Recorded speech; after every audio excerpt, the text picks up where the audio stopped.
এমনি দিয়ে দেন, সমস্যা নেই। সাউন্ড ঠিক আছে, চেক করে ঠিক আছে।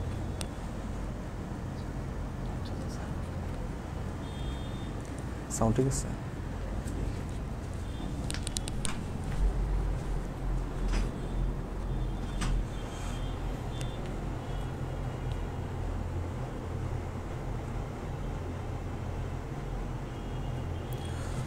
আসসালামু আলাইকুম, কী অবস্থা সবার? আশা করি তোমরা সবাই অনেক বেশি ভালো আছো। একটু আমাকে জানাও সব কিছু ঠিক আছে কিনা, আমাদের সাউন্ড কোয়ালিটি, ভিডিও কোয়ালিটি ঠিক আছে কিনা। তাহলে আমরা হচ্ছে গুণগত রসায়ন পার্ট 2 এর ক্লাসটা শুরু করতে পারবো। অনেক বেশি ভালো আছো, একটু আমাকে জানাও সব কিছু ঠিক আছে কিনা, আমাদের সাউন্ড কোয়ালিটি, ভিডিও কোয়ালিটি ঠিক আছে কিনা। তাহলে আমরা হচ্ছে গুণগত রসায়ন পার্ট 2 এর ক্লাসটা শুরু।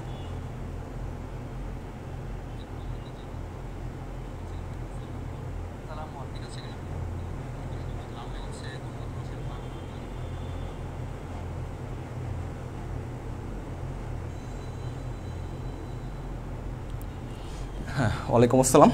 তো আমরা গত ক্লাসে হচ্ছে গুণগত রসায়ন পার্ট 1 এর হচ্ছে আমরা 4টা কনসেপ্ট পড়েছিলাম। আজকে হচ্ছে আমরা বাকি কনসেপ্টগুলো একদমই হচ্ছে ভাজা ভাজা করে ফেলবো, একদম পানি পানি করে ফেলবো। তো যারাই ক্লাসে যুক্ত হয়েছো তোমাদের বন্ধুদেরকে মেনশন দাও, যাতে করে আমরা আজকের এই ক্লাসটি করে একটা সিকিউ অন্তত যেন কমন পেতে পারি। গত ক্লাসে আমরা একটা সিকিউ কমন পেয়েছি, আজকের এই ক্লাসটা করে হচ্ছে আমরা 10 মার্ক কমন পেতে চাই। তো যারা যারা আজকের এই ক্লাসটি করে 10 মার্ক এইচএসসি পরীক্ষায় কমন পেতে চাও, যাদের রসায়নে 100তে 100 টার্গেট, তারা সবাই দ্রুত জয়েন হয়ে যাও। আমরা আর কিছুক্ষণের মধ্যে ক্লাসটা শুরু করতে পারবো।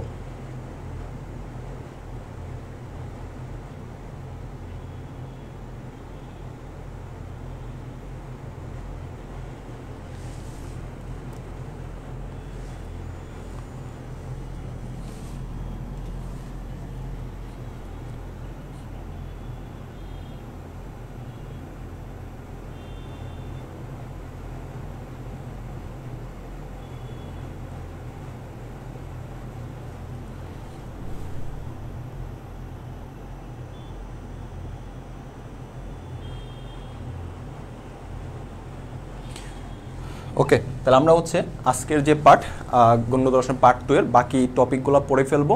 আমরা তোমাদের জন্য এই সিরিজে যা আসবে তাই সিরিজের আমরা হচ্ছে রসায়ন যে টেস্ট পেপার সলভিং যে করাচ্ছি, এটা আমরা সম্পূর্ণ সিকিউটা লাইভে নেব। আর এমসিকিউটা লাইভে নেওয়ার কথা ছিল, বাট তোমাদের যেহেতু কিছুদিন পরেই তোমাদের পরীক্ষা, এই কথাটা মানে আমাদের চিন্তা ভাবনা করে তোমাদের সুবিধার জন্য আমরা এমসিকিউটা তোমাদের হচ্ছে রেকর্ড করে ডিএমসি স্টেশন যে ইউটিউবে আছে, সেই ইউটিউবে আমরা হচ্ছে আপলোড করে দেবো। ঠিক আছে, আর সিকিউটা আমরা লাইভে নেব। তো সবাই বন্ধুদেরকে মেনশন দাও, আমাদের রসায়নে 100তে 100 টার্গেট, আমরা 100তে কিন্তু 100 পেতে চাই। তাহলে চলো আমরা দেরি না করে শুরু করতে পারি। তাহলে আমাদের হচ্ছে প্রথম যে আজকের যে কনসেপ্ট, 1 নম্বর কনসেপ্টটা প্রথমে আমাদের রুটিনটা, আমাদের গত শুক্রবার হচ্ছে আমাদের পার্ট 1 ক্লাসটা হয়ে গিয়েছে এবং আজকে হচ্ছে পার্ট 2 অর্থাৎ শনিবার গুণগত রসায়ন বাকি যে পার্টটা আছে যেখান থেকে সিকিউ পরীক্ষায় আসবে, সেই টপিকগুলো আমরা একদমই হচ্ছে ভালোভাবে তোমাদের সলভ করে দেবো। দেন পার্ট 3 সোমবার যে তোমাদের হচ্ছে এমসিকিউর কথা বলা আছে, এটা আমরা তোমাদের হচ্ছে সোমবারের মধ্যে জিনিসটা রেকর্ড করে ডিএমসি স্টেশন যে ইউটিউব পেজটা আছে, ইউটিউবে আমরা হচ্ছে আপলোড দেবো। ওকে, তাহলে আমরা সময় জ্ঞাপন না করে আমরা ক্লাসটা শুরু করতে পারি। তাহলে আমাদের গুণগত রসায়ন হচ্ছে পার্ট 2। তাহলে প্রথমে হচ্ছে আমাদের এইচএসসি বোর্ড কোশ্চেন অ্যানালাইসিসটা দেওয়া আছে, অর্থাৎ কোন কোন টপিক থেকে কোন কোন বোর্ডে বা এই অধ্যায় থেকে কোন কোন বোর্ডে কয়টা প্রশ্ন আসছে। তো দেখো প্রত্যেকের 24 সালে যেহেতু হচ্ছে বোর্ড পরীক্ষা অনুষ্ঠিত না হওয়ার কারণে বাকি বোর্ডগুলোতে কিন্তু হচ্ছে 23, 22, 21, 20, 19, 18 প্রত্যেকটা বোর্ডেই তুমি চিন্তা মনে করো মিনিমাম 2টা করে প্রশ্ন কিন্তু আসছেই।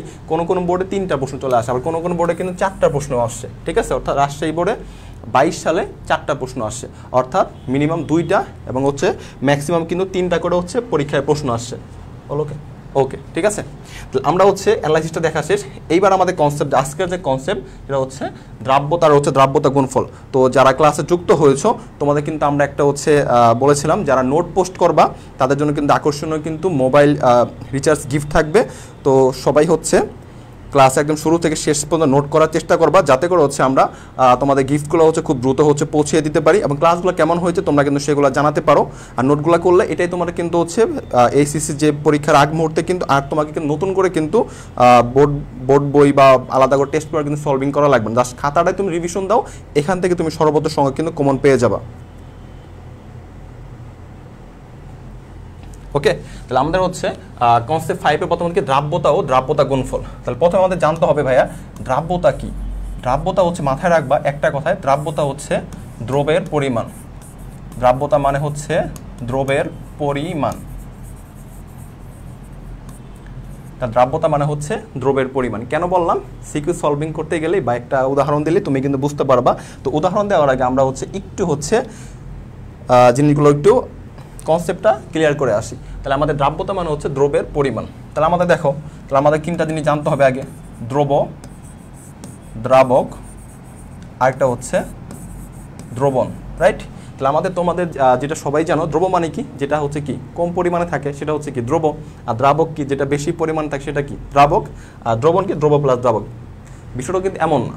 দ্রব হচ্ছে কেমিস্ট্রি পরিভাষায় হচ্ছে যেটা ভৌত অবস্থা চেঞ্জ হয় সেটা হচ্ছে দ্রব, আর যেটা ভৌত অবস্থা কখনো চেঞ্জ হয় না সেটা হচ্ছে দ্রাবক।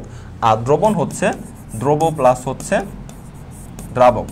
যেমন আমি তো চিনির শরবত যদি তৈরি করতে চাই, তাহলে আমি এখানে চিনির শরবত লিখলাম, শরবতটা কি হবে, শরবতটা হচ্ছে দ্রবণ। তাহলে কীভাবে আমরা প্রস্তুত করব, চিনি প্লাস হচ্ছে পানি, চিনি আর হচ্ছে পানি। তাহলে পানিটা অলওয়েজ কি দ্রাবক, পানিটা অলওয়েজ কি দ্রাবক, আর চিনিটা এখানে কি, চিনিটা হচ্ছে এখানে দ্রব, চিনিটা দ্রব, পানিটা হচ্ছে কি দ্রাবক, আর শরবতটা কি, এটা হচ্ছে শরবতটা হচ্ছে কি দ্রবণ। তাহলে আমরা এই তিনটা বেসিক কিন্তু সবাই জানি। তাহলে দ্রব কি যার ভৌত অবস্থা চেঞ্জ হয়, সোডিয়াম ক্লোরাইড থাকতে পারে, চিনি থাকতে পারে, যে কোনো চেঞ্জ হয়, বা দ্রাবক কিন্তু পানি, পানি কিন্তু চেঞ্জ হচ্ছে না।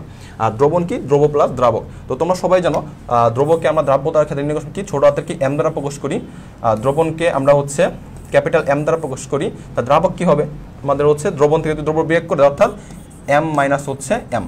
এইটুকু বেসিক আলোচনা একটু করলাম, এটা তোমরা সবাই জানো। তো আমরা একটু আলোচনা করে আমরা কোশ্চেন সলভিংয়ে যাব, ঠিক আছে? তাহলে আমাদের দ্রাব্যতা হচ্ছে দ্রবের পরিমাণ, দ্রব কি দ্রাবক কি দ্রবণ কি, কোনটাকে কি দ্বারা প্রকাশ করা হয়, উদাহরণটা আমরা শিখলাম। তাহলে আমাদের হচ্ছে এবার আমরা শিখব দ্রবণ। দ্রবণকে হচ্ছে 3 ভাগে ভাগ করা যায়, দ্রবণকে 3 ভাগে ভাগ করা যায়। একটা হচ্ছে সম্পৃক্ত দ্রবণ,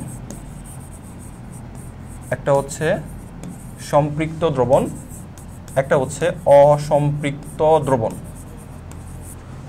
আরেকটা হচ্ছে অতিপৃক্ত দ্রবণ। সম্পৃক্ত দ্রবণ, অসম্পৃক্ত দ্রবণ, অতিপৃক্ত দ্রবণ।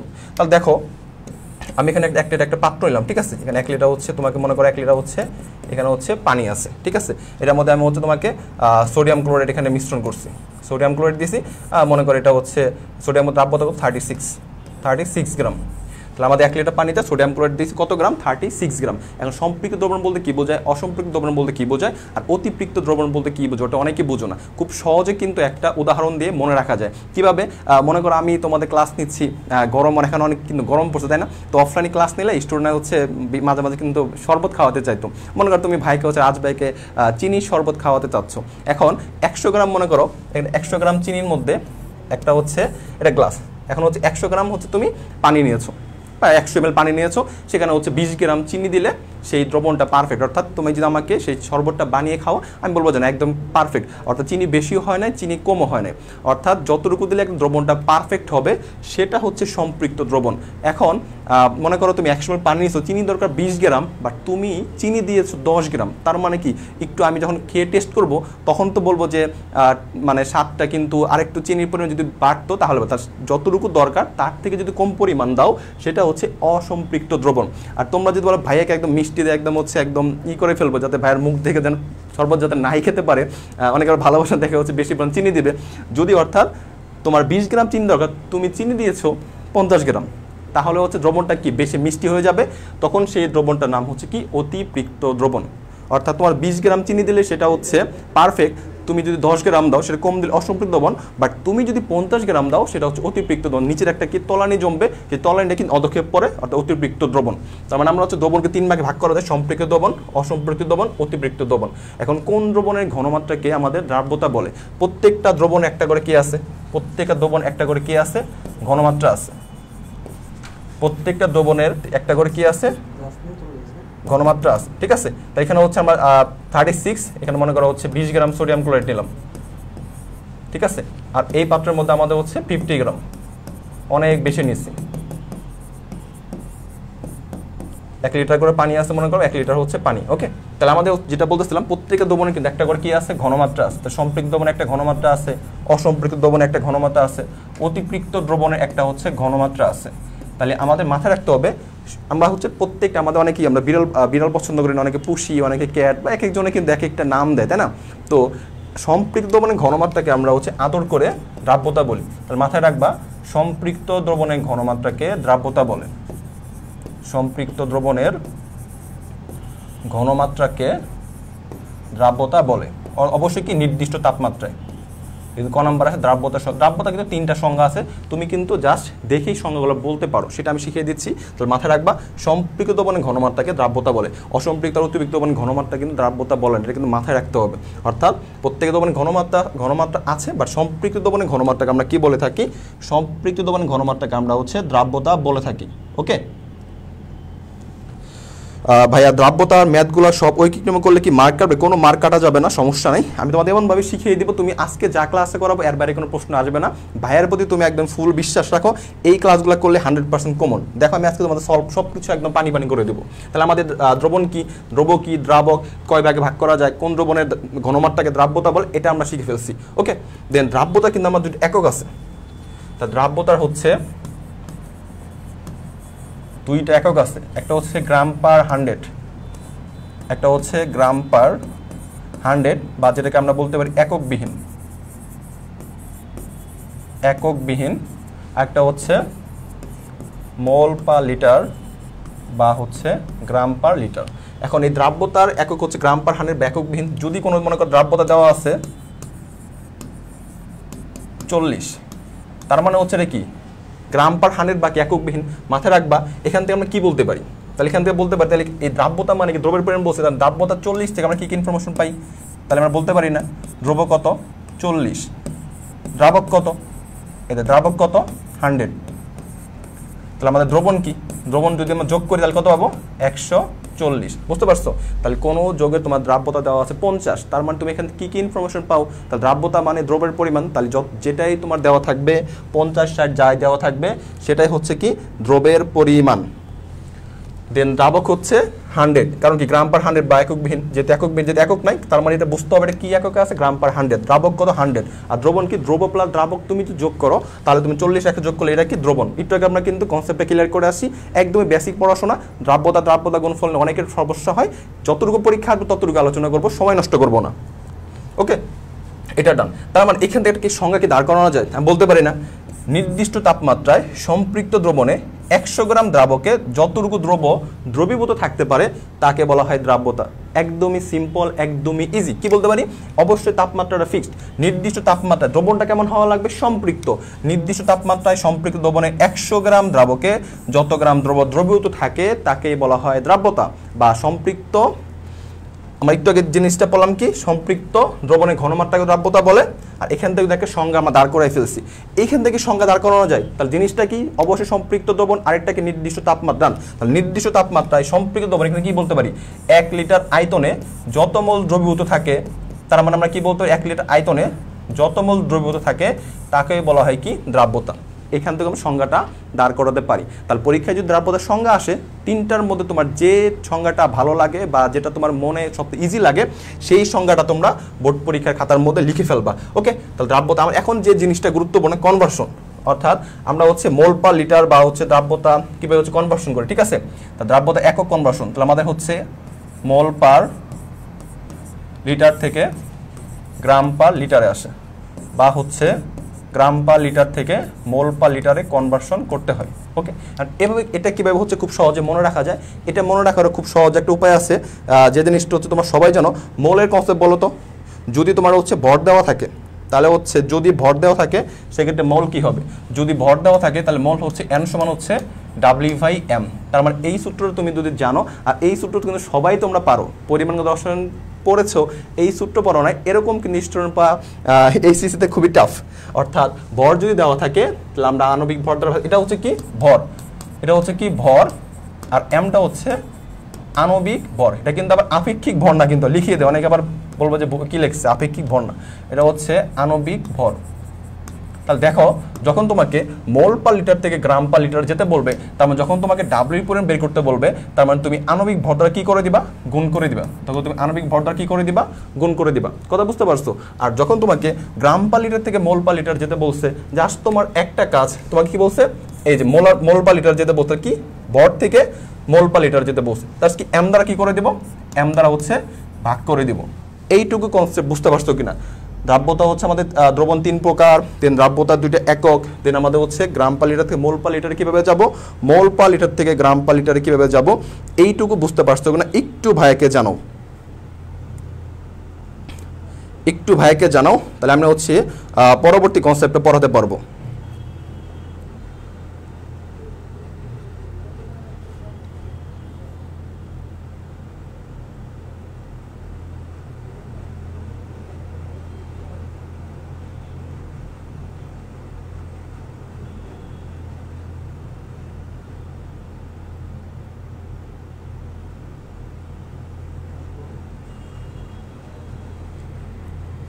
একটু জানাও, কুইক জানাও একটু।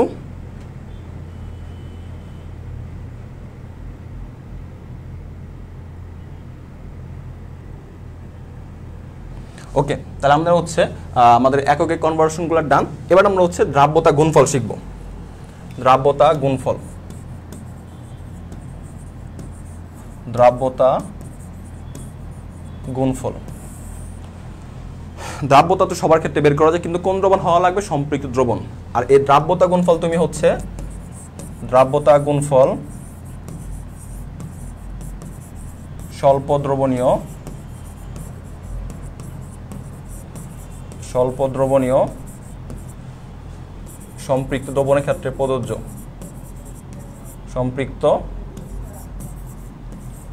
দ্রবণের ক্ষেত্রে হচ্ছে প্রযোজ্য। অর্থাৎ আমাদের কিন্তু গ্যাস বা লিকুইড কিন্তু পসিবল, অর্থাৎ কিন্তু সলিডটা পসিবল, গ্যাস বা লিকুইড তুমি কিন্তু বের করতে পারবা, এটা মাথায় রাখবা। তাহলে আমাদের দ্রাব্যতা সবার ক্ষেত্রে বের করা যায়, বা দ্রাব্যতা গুণফল হচ্ছে তুমি স্বল্প দ্রবণের যে সম্পৃক্ত দ্রবণ বা সলিড দ্রবণটা আছে, কঠিন পদার্থ, তারই তুমি দ্রাব্যতা গুণফল বের করতে পারবা।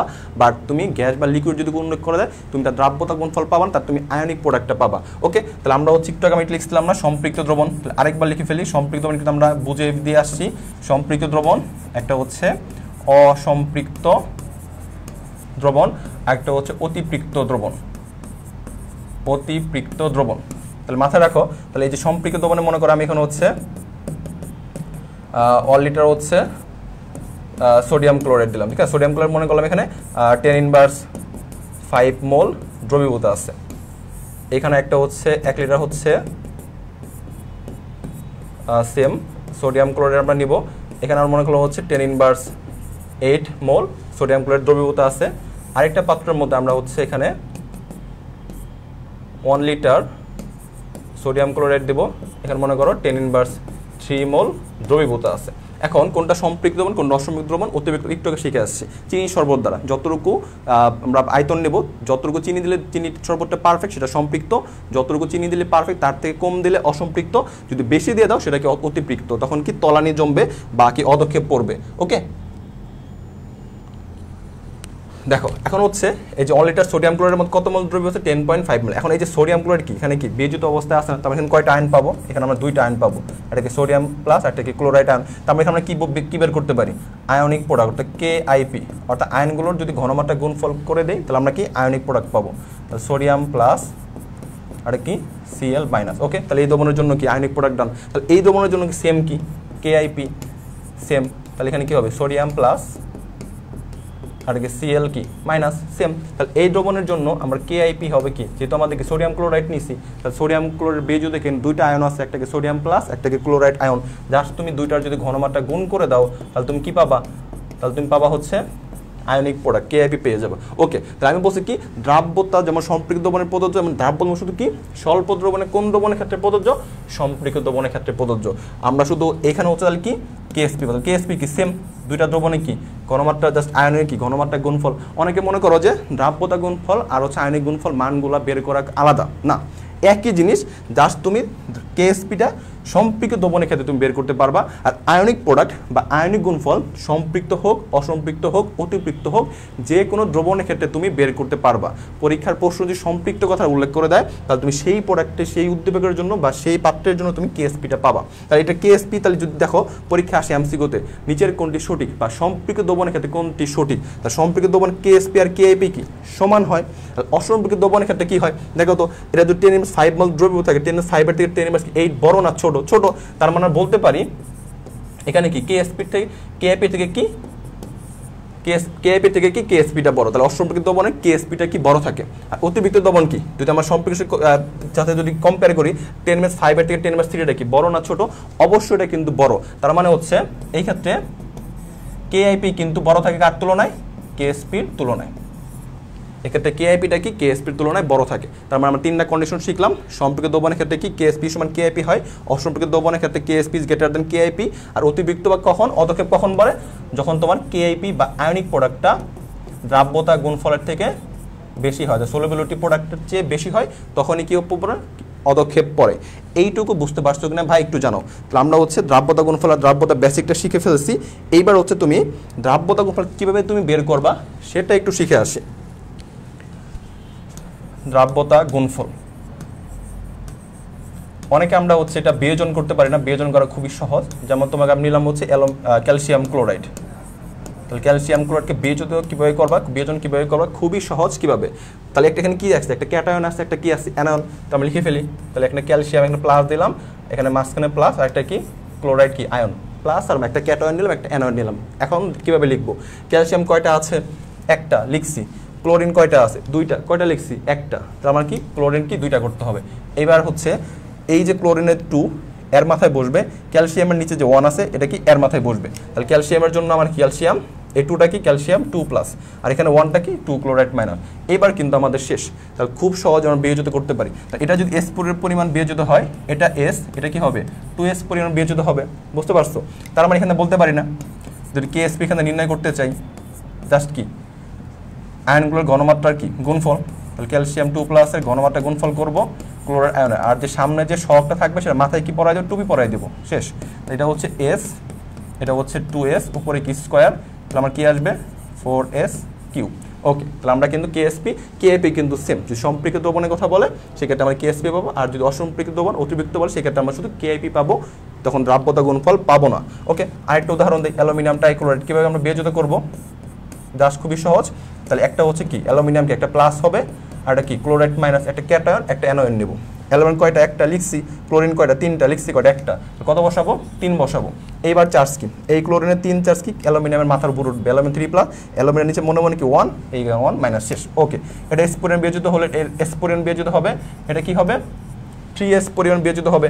এইখান থেকে কেএসপি বা কেআইপি যদি নির্ণয় করতে চাই তাহলে আমাদের কি যে অ্যালুমিনিয়াম 3+ আয়নের ঘনমাত্রা ক্লোরাইড আয়নের ঘনমাত্রা উপরে কি সামনে সহগ আছে, মাথায় ক্যাপ পরাই দিব। তাই এটা হচ্ছে S, এটা হচ্ছে 3S3, কত আসে 27S⁴। যদি সম্পৃক্ত দ্রবণ বলতো, সম্পৃক্ত দ্রবণ বললে পরীক্ষা যদি উল্লেখ করে দেয় সম্পৃক্ত দ্রবণ, তার সেক্ষেত্রে আমরা কি কেএসপি নির্ণয় করতে পারবো। বুঝতে পারছো? কেএসপি নির্ণয় করতে পারবো। আর সম্পৃক্ত দ্রবণে কেএসপি আর কেআইপি দুইটা হচ্ছে সমান। তো আরেকটা হচ্ছে আমরা এখন শর্টকাটের মাধ্যমে হচ্ছে তুমি দ্রাব্যতা গুণ কীভাবে তুমি বের করতে পারো সেটা একটু তোমাদের পড়াই দিচ্ছি। মাথায় রাখবা একটা শর্টকাট RS। আমার উপর আমি এমসিকিউ ক্ষেত্রে খুব কাজ করবে, মনে করো তুমি বিয়োজন করতে পারো না। আমার উপর আমি, তোমার উপর তুমি, তোমার উপর তুমি, S এর উপর আমি আর তুমি, আমার উপর আমি, তোমার উপর তুমি, S এর উপর আমি আর তুমি। তো এখানে একটা মজার একটা গল্প আছে, এটা তুমি মনে করতে পারো স্বামী স্ত্রীর একটা ঝগড়ার গল্প, বা এটাও তুমি মনে রাখতে পারো। ঠিক আছে, দেখো মনে করো স্বামী হচ্ছে জব করে, ওয়াইফ সেও হচ্ছে জব করে। তো এখন যেহেতু জব করে, একটা বেতন পায়, তো তার বেতন দিয়ে কিন্তু চলে, তো তাদের কোনো সন্তান হয় নাই। তো একটা পর্যায়ে তাদের তো অবশ্যই সন্তান হবে, তো একটা পর্যায়ে তাদের সন্তান হয়েছে, এতদিন তো তারা নিজের ইচ্ছা মতো টাকা ভাঙছে, কারো প্রতি মানে ডোন্ট কেয়ার টাইপ, ও তুমিও চাকরি করো আমিও চাকরি করি, এরকম একটা ভাব। তোমার টাকাটা তুমি তোলো, তোমার যেটাই মন চায় করো, আমার কোনো দায়বদ্ধতা নাই। বাট যখন একটা সন্তান হয়েছে তখন তো সন্তানের ভবিষ্যতের কথা চিন্তা করে অনেকে কি সেভিং করার চেষ্টা করে, এবং সেভিং কি একা চেষ্টা করবে না, তাহলে যেহেতু দুইজনের সন্তান, তাহলে দুইজনের কি করবে, একটা পর্যায়ে আলোচনায় আসলো, তাহলে আমাদের সন্তানের ভবিষ্যৎ কথা বিবেচনা করে তাহলে ব্যাংকের উপর আমরা দুইজনে একটা কি প্রত্যেক মাসে একটা কি টাকা জমা রাখবো সন্তানের ভবিষ্যৎ কথা চিন্তা করে। তার মানে আমার উপর আমি, অর্থাৎ হাজব্যান্ডের উপর, ঠিক আছে, স্ত্রীর উপর স্ত্রী, ঠিক আছে, তোমার উপর তুমি, ব্যাংকের উপর আমি আর তুমি, বুঝতে পারছো? অর্থাৎ ব্যাংকের উপরে তখন কিন্তু সন্তানের ভবিষ্যৎ কথা চিন্তা করলে তখন কিন্তু আর হচ্ছে ডোন্ট কেয়ার ভাবটা আসে না, তখন কিন্তু সবাই কিন্তু টাকা কিন্তু জমা রাখবে। তাহলে দেখো এটা একটা উদাহরণ দিই, অ্যালুমিনিয়াম ট্রাইক্লোরাইড। ওকে, তাহলে আমি কি বলছি, দেখো এখানে হচ্ছে অ্যালুমিনিয়াম কয়টা আছে, একটা লিখলাম, ক্লোরিন কয়টা আছে, তিনটা, ওকে লিখলাম। তাহলে আমি কি বলছি, আমার উপর আমি, তাহলে অ্যালুমিনিয়াম একটা যেহেতু একের উপরে এক, ক্লোরিন কয়টা আছে, তিন, তাহলে তিনের উপরে তিন। তারপর কি দ্রাব্যতা যদি এস ধরি, এসের উপর কি আমি আর তুমি, তাহলে 1 + 3, তাহলে কত আসলো 27 s⁴। কত সহজে কিন্তু আমরা দ্রাব্যতা গুণফল বের করে ফেললাম। যদি তোমাকে অ্যালুমিনিয়াম সালফেট আসে, Al2SO4 3, অ্যালুমিনিয়াম সালফেট আসে, তো দ্রাব্যতা গুণফল কত, খুবই সহজ। অ্যালুমিনিয়াম কয়টা আছে ভাইয়া, অ্যালুমিনিয়াম আছে 2টা, সালফেট কয়টা আছে 3টা, আমার কাজ শেষ। কাজ কি শেষ? কাজ এখনো শেষ হয় নাই। আমার উপর আমি, তাহলে 2 এর উপরে 2, তাহলে সালফেট কি তোমার উপর তুমি, 3 এর উপর 3, এসের উপর কি এই যে আমি আর তুমি, এসের উপর কি বসবে, আমি আর তুমি, তাহলে 2 + হচ্ছে 3, তাহলে 2 আর 3, তাহলে এখানে কত আসে 4, এখানে হচ্ছে 27 s⁵, তাহলে 4 সাথে 28, 8 হাত থাকে 2, 4 দুগুণে 8 আর 2 যোগ করলে কত 10, তাহলে 108 s⁵। তাহলে কত সহজে আমরা দ্রাব্যতা গুণফল বের করে ফেললাম। আরেকটু উদাহরণ দেখি, সিলভার ক্রোমেট, ঠিক আছে, সিলভার ক্রোমেটের দ্রাব্যতা গুণফল কত, এটা একটু তোমরা কমেন্ট করে জানাও তো, সিলভার ক্রোমেটের দ্রাব্যতা গুণফল কত।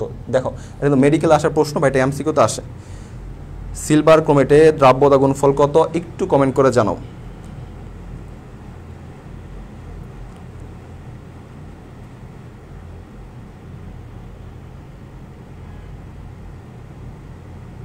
সিলভার ক্রোমেটের দ্রাব্যতা গুণফল কত একটু কমেন্ট করে জানাও।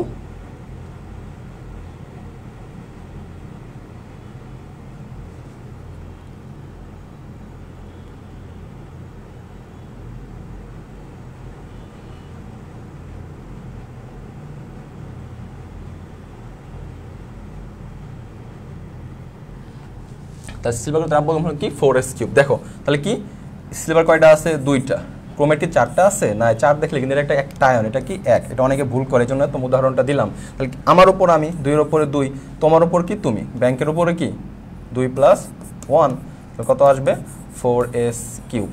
তাহলে খুব সহজে আমরা দ্রাব্যতা গুণফল কিন্তু বের করা শিখে ফেলছি। একটু তোমাদের হচ্ছে রিক্যাপ করাই দেই, তারপর আমরা সিকিউ সলভিংয়ে চলে যাব। তাহলে আমাদের হচ্ছে দ্রাব্যতা, তাহলে দ্রাব্যতা মানে কি মাথায় রাখবো, দ্রাব্যতা হচ্ছে দ্রব্যের পরিমাণ। দ্রব্যটা কি, যেটা কম পরিমাণে দেয়, বিষয়টা এমন না, যার ভৌত অবস্থা চেঞ্জ হয় সেটা হচ্ছে দ্রব্য, আর দ্রাবক কি, যার ভৌত অবস্থা চেঞ্জ হয় না সেটা দ্রাবক। বাট তোমরা যেটা জানো, যেটা বেশি পরিমাণে পানি অলওয়েজ দ্রাবক হিসাবে নেওয়া হয়, এটাই থাকে।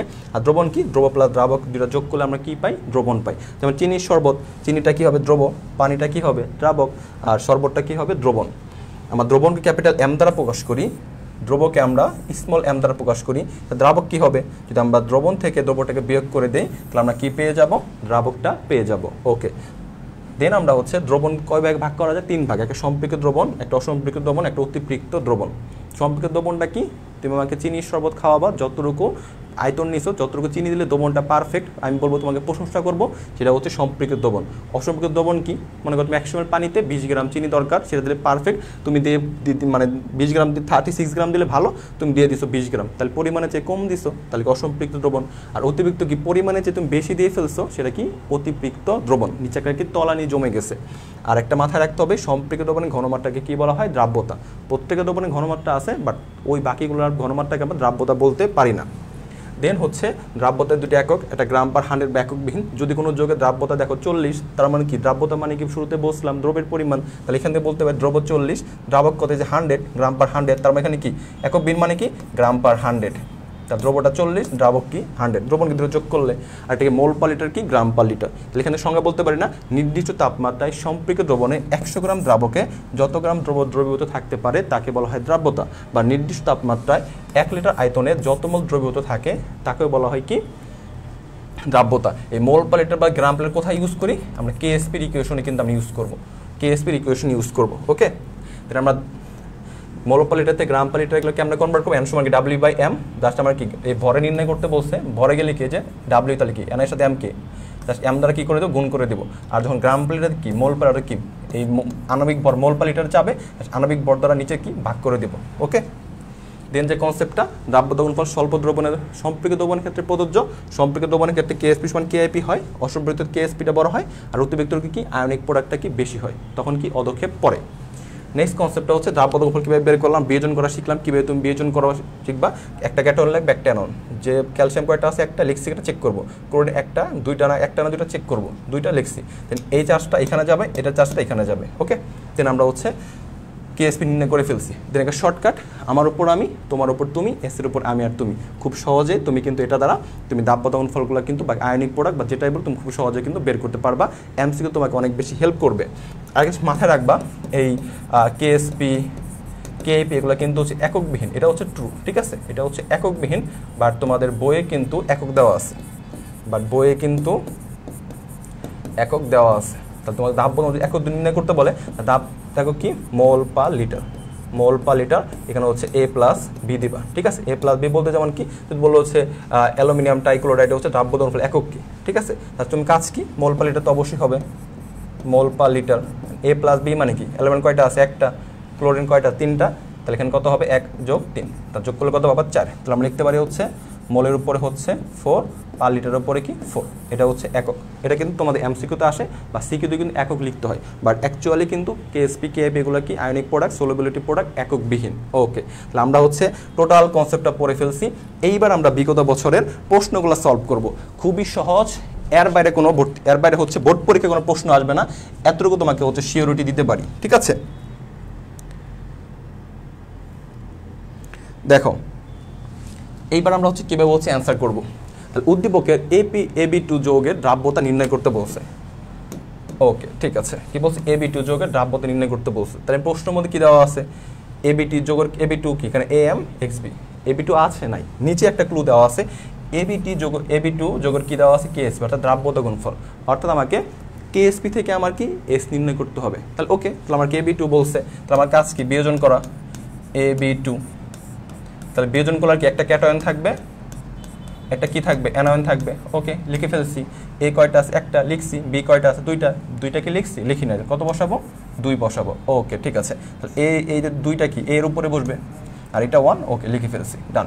এটা যদি এস পরিমাণ বিয়োজিত হয়, এটা এস, এটা কত পরিমাণ 2s পরিমাণ বিয়োজিত হবে, তারপর এটার হচ্ছে আমরা কেএসপিকে লিখতে পারি, তাহলে কি A2+ আয়নের কি ঘনমাত্রা, দেন কি বি আয়নের ঘনমাত্রা, সামনে কি আছে সব 2, উপরে কি মাথায় কি ক্যাপ পরাই দিব। ওকে, 2b পরাই দিলাম, তাহলে এটা এস, এটা হচ্ছে কি 2s², তাহলে ক্যালকুলেশন করলে কি হবে 4s³। ওকে, আমার কি নির্ণয় করতে বলছে কি দ্রাব্যতা গুণফল নাকি আমার কি দ্রাব্যতা নির্ণয় করতে বলছে কি দ্রাব্যতা। তাহলে কেএসপি মানটা দেওয়া আছে, কত দেওয়া আছে 1.84 10⁻8। তাহলে আমার বের করতে হবে কি এস, জাস্ট তুমি ক্যালকুলেশন জাস্ট বসায় দাও, তাহলে এটা জাস্ট কি 1.84 10⁻8 ভাগ নিচে কি 4। তাহলে আমি এটা ক্যালকুলেশন করে একটু করে দিই, তাহলে কত অ্যান্সার আসে। আর তোমরা যদি অ্যান্সার পারো আমাকে একটু হেল্প করো, ঠিক আছে। আমরা অ্যান্সারগুলো নিজে নিজে মিলিয়ে নিই। তাহলে 1.84 10⁻8 ভাগ 4। ওকে, তাহলে আমার কিন্তু মানটা চলে আসছে 1.66 10⁻3।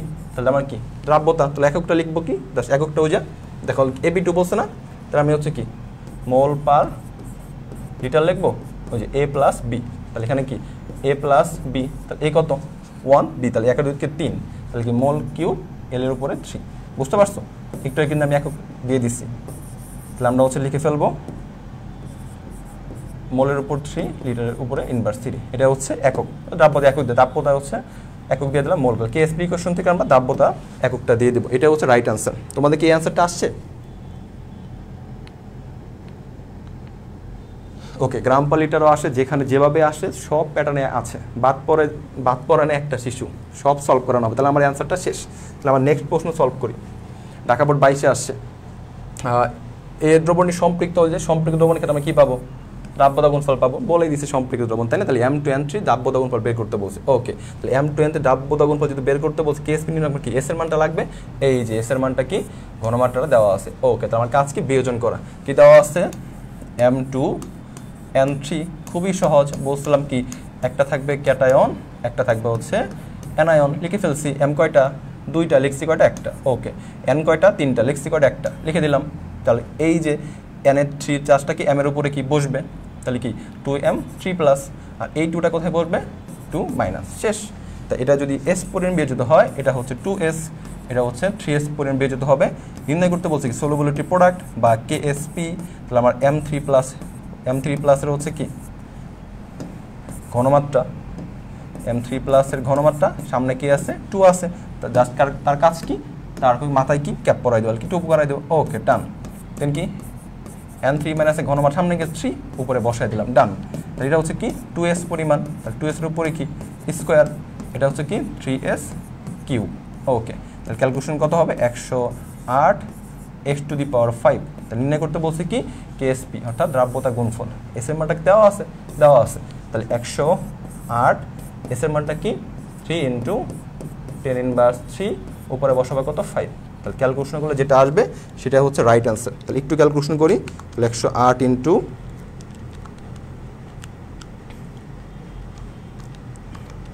3 × 10⁻³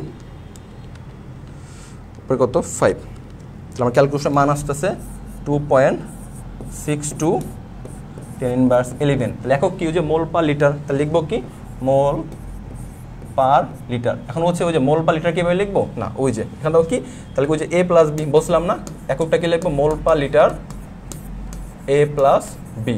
ওকে, A+ হচ্ছে B, A কত 2, B কত 3, তাহলে এখানে কি 5। তাহলে আমার কি মোলের উপরে কি 5, লিটারের উপরে কি 5 হবে। তাহলে কি মোলের উপরে 5, লিটারের উপরে 5, শেষ। এককবিহীন, বাট টিচাররা চায় এককটা লেখার জন্য, ঠিক আছে, বই অনুযায়ী এককটা চায়, বা সব জায়গায় কিন্তু এককটা চায়, বাট এক্স্যাক্টলি ট্রু হচ্ছে একক না দিলে কি হবে না, এককটাতে ভাই দেওয়ার চেষ্টা করবো, কিন্তু এককবিহীন, বাট এককটা বোর্ড পরীক্ষা দেওয়ার চেষ্টা করবো। কেমন ভাইয়া? বেসিক্যালি হচ্ছে এককবিহীন। ওকে, তাহলে আমার 2 নম্বর প্রশ্ন সলভ করা শেষ। নেক্সট প্রশ্ন সলভ করি। আবার উদ্দীপকের এ পাত্রের দ্রাব্যতা গুণফল, তাহলে এটা কিন্তু আরেকটা টাইপ। কেন আরেকটা টাইপ? তুমি দেখো তো, দ্রাব্যতা গুণফলের ক্ষেত্রে তোমার ঘনমাত্রাটা অবশ্যই কি মোল পার লিটারে বসাইতে হবে, বাট এখানে কি দেওয়া আছে? এ পাত্রে কি অ্যালুমিনিয়াম ট্রাইক্লোরাইড 1.5 10⁻³ কি গ্রাম পার লিটার দেওয়া আছে। তাহলে ওকে, তাহলে বিয়ে যদি করে ফেলি অ্যালুমিনিয়াম কি ট্রাইক্লোরাইড, তাহলে বিয়ে যদি করলে কি পাবো? অ্যালুমিনিয়াম 3+, 3 ক্লোরাইড মাইনাস, অনেকবার বিয়োজন করছি, এটা S 3S। তাহলে এখানে KSP লিখবো, অ্যালুমিনিয়াম 3+ এর ঘনমাত্রা, সামনে কোনো সহগ নাই, ক্লোরাইড আয়নের ঘনমাত্রা, সামনে সহগ, টুপি পরাই দিলাম, এটা S 3S³। তাহলে টোটাল আসতেছে 27 x⁴। তাহলে এসের মান 1.5 10⁻³ গ্রাম পার লিটার। এটা কি এই মানটা কি বসানো যাবে? মোটেও কিন্তু এটা বসানো যাবে না, কারণ অলওয়েজ এই কেএসপির ইকুয়েশনে তোমার দ্রাব্যতা কিসে বসাইতে হবে? মোল পার লিটারে বসাইতে হবে। খাতার মধ্যে নোট করে নাও, কেএসপির ইকুয়েশনে এস এর মান অলওয়েজ তোমাকে কি মোল পার লিটারে বসাতে হবে। গ্রাম পার লিটারে বসালে কিন্তু মার্কস কাটা যাবে। দেখো তাহলে এখানে কি অ্যালুমিনিয়াম ট্রাইক্লোরাইড, ওই যে বলছিলাম কি আমার কি, তাহলে আমার কি কনভার্ট করতে হবে? গ্রাম পার লিটার থেকে কি নিতে হবে? মোল পার লিটার নিতে হবে। তাহলে একটু আমরা শিখছিলাম না এন সমান কি W/M। তাহলে আমার ভর থেকে কিসে যেতে বলছে? মোলে। তাহলে আণবিক ভর দ্বারা কি করে দিব? ভাগ করে দিব। তাহলে আমরা কি এস টার্ম কি লিখবো? 1.5 10⁻³ কি দ্বারা ভাগ করবো? আণবিক ভর দ্বারা। আণবিক ভর কি অ্যালুমিনিয়াম ট্রাইক্লোরাইড আণবিক ভর কত? অ্যালুমিনিয়াম ট্রাইক্লোরাইড অ্যালুমিনিয়ামের কত? 27, ক্লোরিন হচ্ছে 35.5, কয়টা আছে? 3। তার যোগ করলে কত পাবো? 35.5 × 3 প্লাস হচ্ছে 27, যোগ করলে পাবো 133.5। ওকে, তাহলে আমরা হচ্ছে এখানে 133.5। এটা আমি কত পাই ক্যালকুলেশন করলে?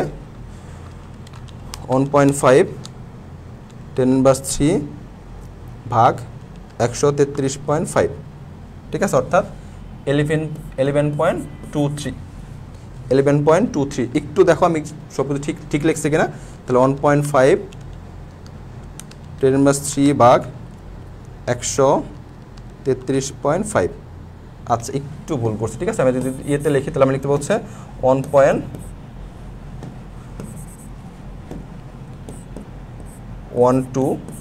10^5 ওকে তাহলে আমরা এস এর মানটা পেয়ে গেছি এইবার হচ্ছে মোল পার লিটারে পাইছি এবার কি মোল পার লিটারে পাইছি এইবার আমরা এস এর মানটা বসাতে পারবো তাহলে 27 1.12 10^5 উপরে হচ্ছে 4 তাহলে ক্যালকুলেশন করলে কি আসবে তাহলে 27 ইন্টু 1.12 10^5 উপরে কত বসাবো উপরে হচ্ছে 4 তাহলে আমার আসতেছে 4.24 10^19 তাহলে এককটা কি হবে মোল পার লিটার তাহলে এখন হচ্ছে দেখো কি এটা হচ্ছে কি এলিমেন্ট ট্রাইগুলো কি 1 আর 3 যোগ করলে কি 4 তাহলে মোলের উপর 4 দেব লিটারের উপরে 4 দেব শেষ এটা आंसर আসছে কিনা একটু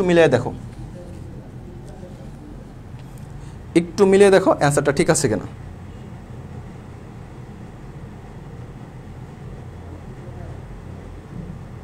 ওকে তাহলে আমরা হচ্ছে নেক্সট প্রশ্নে সলভে চলে যাই তাহলে আমরা কিন্তু দেখো তিনটা টাইপ কিন্তু পড়ে ফেলছি নেক্সট টাইপ উদ্দীপকের এ দ্রবণে হাইড্রোক্সাইড আয়নের ঘনমাত্রা গ্রাম পার লিটার একক কি এবার কি বলছে গ্রাম পার লিটারে ওকে গ্রাম পার লিটারে কিন্তু কনভার্ট করতে বলছে এবার আরেকটা টাইপের ম্যাথ তাই না কনভার্সন কিন্তু আরেকটা টাইপের ম্যাথ দেখো খুব সহজে তাহলে কি দেওয়া আছে এই পাত্র কি দেওয়া আছে এই পাত্র হচ্ছে এম হাইড্রোক্সাইড দেওয়া আছে ওকে তাহলে আমাদের কাজ কি বিয়োজিত করা তাহলে খুব সহজে কতবার যে তাহলে কি M3+ তাহলে কি হবে 3OH মাইনাস আমার কি নির্ণয় করতে হবে হাইড্রোক্সাইড আয়োডের হচ্ছে ঘনমাত্রা বের করতে ওকে এটা যদি S পরিমাণ বিয়োজিত হয় এটা S এটা কি 3S তার মানে এই ম্যাগনেসিয়াম এখানে কি M হাইড্রোক্সাইডের ঘনমাত্রা কি দেওয়া আছে 0.03 তার মানে আমরা বলতে পারি না S কত টোটাল ঘনমাত্রা কত 0.03 তার মানে আমার কি হাইড্রোক্সাইড আয়ন কি ঘনমাত্রা লাগবে তাহলে হাইড্রোক্সাইড আয়ন ঘনমাত্রা কি 3 গুণ তাহলে 3 কে আমরা 0.03 তে গুণ করি তাহলে কত আসলো 0.09 তাই তো দেখো এটা কিন্তু খুবই সহজ একটা ম্যাথ এটা মনে হচ্ছে খুবই একটু কমপ্লেক্স বাট খুবই সহজ ওকে MOH3 মানে 3 এর ঘনমাত্রা কি দেওয়া আছে 0.03 আমরা S এর মানটা 0.03 ওকে তো এটা বিয়োজিত করলে S এটা 3S আমার লোকে হাইড্রোক্সাইড আয়ন কি ঘনমাত্রা লাগবে ওকে তাহলে 3OH তাহলে আমরা কি লিখতে পারি না OH এর ঘনমাত্রা কি S এর মান যদি 0.03 হয় তাহলে হাইড্রোক্সাইড লিখতে 3 গুণ 0.09 ওকে তাহলে আমরা হাইড্রোক্সাইড আয়ন ঘনমাত্রা কিন্তু পেয়ে গেছি এই ঘনমাত্রাকে আমরা কি করতে হবে গ্রাম পার লিটারে বের করতে হবে আমরা কি পাইছি মোল পার লিটারে এটা আমরা কিসে পাইছি মোল পার লিটার যে মোল পার লিটার আমরা ঘনমাত্রা পাইছি তার 0.03 মোল পার লিটার বা মোলার কিন্তু সেম কথা এখন আমাকে কি গ্রাম পার লিটার যেতে হবে তো আমার এবার কন্ডিশনটা কি কন্ডিশনটা হচ্ছে মোল পার লিটার থেকে কোথায় যেতে হবে ভাইয়া গ্রাম পার লিটার কি যেমন লিখছিলাম একটু আগে n সমান কি n সমান W/m তাহলে Wটা কি ভর তাহলে আমার আণবিক ভর দ্বারা কি করতে হবে গুণ করতে হবে ওকে তাহলে হাইড্রোক্সাইডের আণবিক ভর কত অক্সিজেনের কত 16 হাইড্রোজেনে 1 যোগ করলে 17 তাহলে 0.09 এর সাথে কত গুণ করব 17 তাহলে একক কি চলে আসবে গ্রাম পার লিটারে ওকে 0.09 ইনটু 17 তাহলে 1.53 গ্রাম পার লিটার এটাই হচ্ছে রাইট অ্যান্সার এটা কি অ্যান্সার আসছে একটু দেখো মিলিয়ে দেখো ভাই আমি রাইট ক্যালকুলেশন করছি কিনা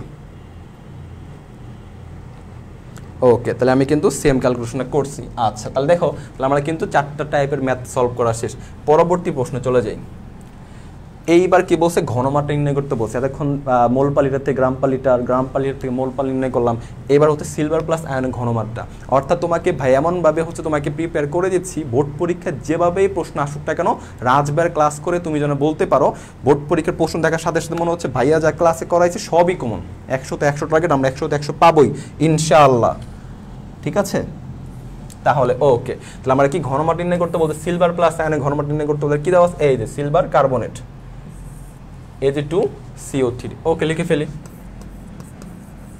Ag2CO3 তাহলে এটাকে বিয়োজিত কিভাবে করব একটা কি ক্যাটায়ন হবে দেখো আরেকবার তোমাদের বোঝাই একটা ক্যাটায়ন হবে একটা কি হবে অ্যানায়ন হবে রাইট ওকে সিলভার কয়টা আছে একটা লিখছি কয়টা আছে দুইটা লিখছি কয়টা একটা তাহলে কি 2Ag+ কার্বন কয়টা আছে একটা লিখছি ওকে এটার চার্জ কি এই সিলভার কি Ag2 তাহলে 2Ag+ CO3 ওকে ডান এটার চার্জ হচ্ছে আমাদের এখানে বসাই দেব 3+ আর এই চার্জটা কি হবে CO3 2- ওকে তাহলে আমার যদি এটা এস পরিমাণ বিয়োজিত হয় এটা কি 2s, এটা শুধু কি s, রাইট। তাহলে আমরা হচ্ছে কেএসপি কি পাবো, কেএসপি এই যে 3, তাহলে আমাদের সামনে সবটা কি মাথায় পড়াই দেবো, CO3 2 মাইনাস এটাকে হচ্ছে কি 1, ওকে। তাহলে এখানে 2s স্কোয়ার, এটা হচ্ছে s, তাহলে কত আসতেছে 4s কিউব, তাহলে কত আসতেছে 4s কিউব।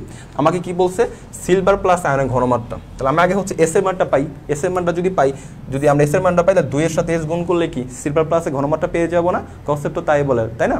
তাহলে আমাদের হচ্ছে দেখো 4, এখানে s এর মান কি দেওয়া আছে দেখি তো, এখানে s এর মান দেওয়া আছে না, কি দেওয়া আছে কেএসপি দেওয়া আছে 8.5 10 ইনভার্স 12, ওকে। তাহলে আমার এখানে কেএসপি কত দেওয়া আছে, কেএসপি দেওয়া আছে 8.5 10 ইনভার্স 12, তাহলে আমি কি 4s কিউব, তাহলে এখান থেকে লিখতে পারি না s সমান আগের মতো এখানে 3, এখানে লিখবো হচ্ছে 8.5 10 ইনভার্স 12, নিচে কত 4।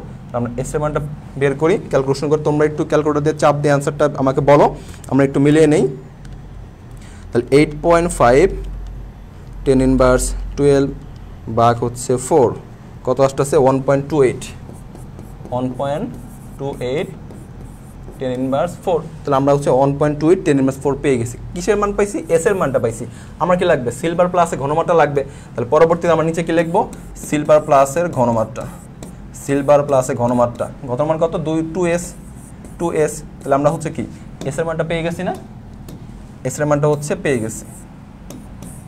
তাহলে আমাদের 2 ইন্টু s কত পাইছি, s পাইলাম হচ্ছে 1.28 10 ইনভার্স 4। তাহলে একটু ক্যালকুলেশন একটু দেখো, আমার হয়তো ক্যালকুলেটার চাপতে ভুল লাগতে পারে, বাট ফরম্যাট সেম, ফরম্যাট কোনো ভুল নাই, ক্যালকুলেটার হয়তো তোমাদের একটু মিস্টেক হতে পারে বা আমার হতে পারে, সেটা একটু চেক করে নিবা। তাহলে এরকম 2 দ্বারা গুণ করে দিই 2 ইন্টু 1.28 10 ইনভার্স 4, তাহলে কত আসবে 2.56 10 ইনভার্স 4, তো আমরা কি পেয়ে গেছি ঘনমাত্রা, ওকে, মোল পার লিটার বসাই দিলাম, ডান।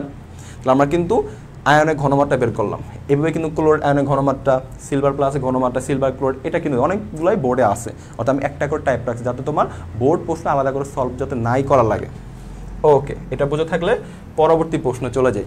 ফৌজদার হাট ক্যাডেট কলেজ চট্টগ্রামে, এই প্রশ্নটা একটু মনে হচ্ছে কঠিন, তাই না, প্রশ্নটা দেখেই মনে হচ্ছে কঠিন, বাট চেষ্টা করবো প্রশ্নটা কঠিন না, প্রশ্নটা খুবই সহজ। তোমরা একটু আমাকে অ্যান্সার দিয়ে একটু হেল্প করো, কেমন, ক্যালকুলেটারে চাপ দিয়ে, আমার ক্যালকুলেটারে ভুল হতেও পারে, কারণ মানুষ মাত্রই ভুল, তাই না, ম্যান ইজ মর্টাল, বিষয়টা কেমন, ম্যান ইজ মর্টাল বলার মজা করে না, মানুষ মাত্রই ভুল, ম্যান ইজ মর্টাল, আচ্ছা ঠিক আছে। তাহলে আমাদের ফৌজদার হাট ক্যাডেট কলেজ চট্টগ্রাম যে প্রশ্নটা আছে একটু পড়ি। তাহলে প্রশ্ন আগে কি প্রশ্ন বলছে, 20 ডিগ্রি সেলসিয়াস তাপমাত্রায় কি নির্ণয় করতে বলছে, তোমার দ্রাব্যতা নির্ণয় করতে বলছে, 20 ডিগ্রি সেলসিয়াস তাপমাত্রায় দ্রাব্যতা নির্ণয় করতে বলছে, আচ্ছা ঠিক আছে। তাহলে কী দেওয়া আছে, 20 ডিগ্রি তাপমাত্রা দেওয়া আছে, কী দেওয়া আছে সম্পৃক্ত দ্রবণ দেওয়া আছে, আর 5.3% কী দেওয়া আছে V/W সোডিয়াম ক্লোরাইড দেওয়া আছে। তো আমরা পরিমাণগত রসায়ন একটা জানি, x% W/V এর মিনিংটা কি, এটার মিনিং হচ্ছে 100 ml, অর্থাৎ 100 ml দ্রবণে দ্রব আছে x গ্রাম, এটা মিনিংটা কি, এটা কি দ্রব, এটা কি দ্রবণ, এটা হচ্ছে কি দ্রব, এটা হচ্ছে দ্রবণ, দ্রবণটা কি ml এ, আমরা বলতে পারি না 100 ml দ্রবণে দ্রব আছে x গ্রাম, ওকে ঠিক আছে। বাট এইখানে আমাদের ফরম্যাটটা কি দিছে, এইখানে আমাদের ফরম্যাটটা দিছে 5.3% V/W, ওকে। তার মানে এখান থেকে কি মিনিং বলতে পারি, আমরা বলতে পারি না এর নিচে কি 100 গ্রাম দ্রবণে সোডিয়াম ক্লোরাইড আছে, সোডিয়াম ক্লোরাইড কত আছে, তাহলে ভিটা এখানে কত, তখন কি ml হয়ে যাবে, রাইট, তাহলে কত ml 5.3 ml। এইটুকু বুঝছো কিনা একটু কমেন্ট করে ভাই আমাকে জানাও, এইটুকু বুঝতে পারলে ম্যাথটা খুবই ইজি, ম্যাথটা খুবই সলভ করা খুবই ইজি। তাহলে x% W/V মানে হচ্ছে দ্রব বাই দ্রবণ, তাহলে আমরা কি দ্রবণ আগে লিখবো, 100 ml দ্রবণে দ্রব আছে কি x গ্রাম, ওকে। তার মানে তোমাকে প্রশ্ন কিন্তু W/V ফর্মেট বা আদর্শ ফর্মেটে নাই, তোমাকে বলা আছে B/W ফর্মেটে, ঠিক আছে, 3 ভাগে W/W, V/W, V/V বিভিন্ন কিন্তু আমাদের পার্সেন্টেজ আছে। তার মানে লিখতে পারি তাহলে কি 100 গ্রাম দ্রবণে, তাহলে দ্রবণটাকে নিচে থাকে, তাহলে 100 গ্রাম দ্রবণে সোডিয়াম ক্লোরাইড আছে কি এক্স এর গ্রাম হবে, ভিটা তাহলে আয়তন 5.3 ml। এইটুকু ভাই বুঝতে পারছো কিনা, এইটুকু বুঝো, বাকি টৈকিক নিয়ম। অর্থাৎ 1 গ্রামে এতটুকু আছে, দেওয়া আছে কত গ্রাম সম্পৃক্ত দ্রবণ, 141.5 গ্রাম দ্রবণ। তো আমি বলতে পারি 1 গ্রামে দ্রবণে এতটুকু আছে, বা একবার লাস্টে এক লাইন লিখে দিতে পারি 141.5 গ্রাম দ্রবণে সোডিয়াম ক্লোরাইড আছে, ঠিক আছে। 105.3 এখানে 141.5, তাহলে ক্যালকুলেশন করলে আমার কত ml আসে, 5.3 ইন্টু 141.5 ডিভাইডেড বাই 100, তাহলে 7.49, বা এটাকে আমি 7.5 ml লিখতে পারি, কেমন 7.4995 আসে, অর্থাৎ এটা এরকম আসছে 7.4995, এটাকে আমরা হচ্ছে 7.5 ক্যালকুলেশন করার সুবিধার্থে ধরতে পারি, তাহলে 7.5 ml। আচ্ছা ঠিক আছে, তাহলে আমরা হচ্ছে দ্রাব্যতার যে ম্যাথটা, তা দ্রাব্যতা আমরা জানি কি, দ্রাব্যতা S সমান দ্রব্য বাই কি, দ্রাবক ইন্টু কি 100। তা দ্রব্যটা কি, দ্রব্যটা হচ্ছে ছোট হাতের m দ্বারা, একটু আগে কিন্তু বলছিলাম ছোট হাতের m দ্বারা প্রকাশ করি। আর দ্রাবকটা কি, দ্রাবকটা হচ্ছে কি m minus m, right.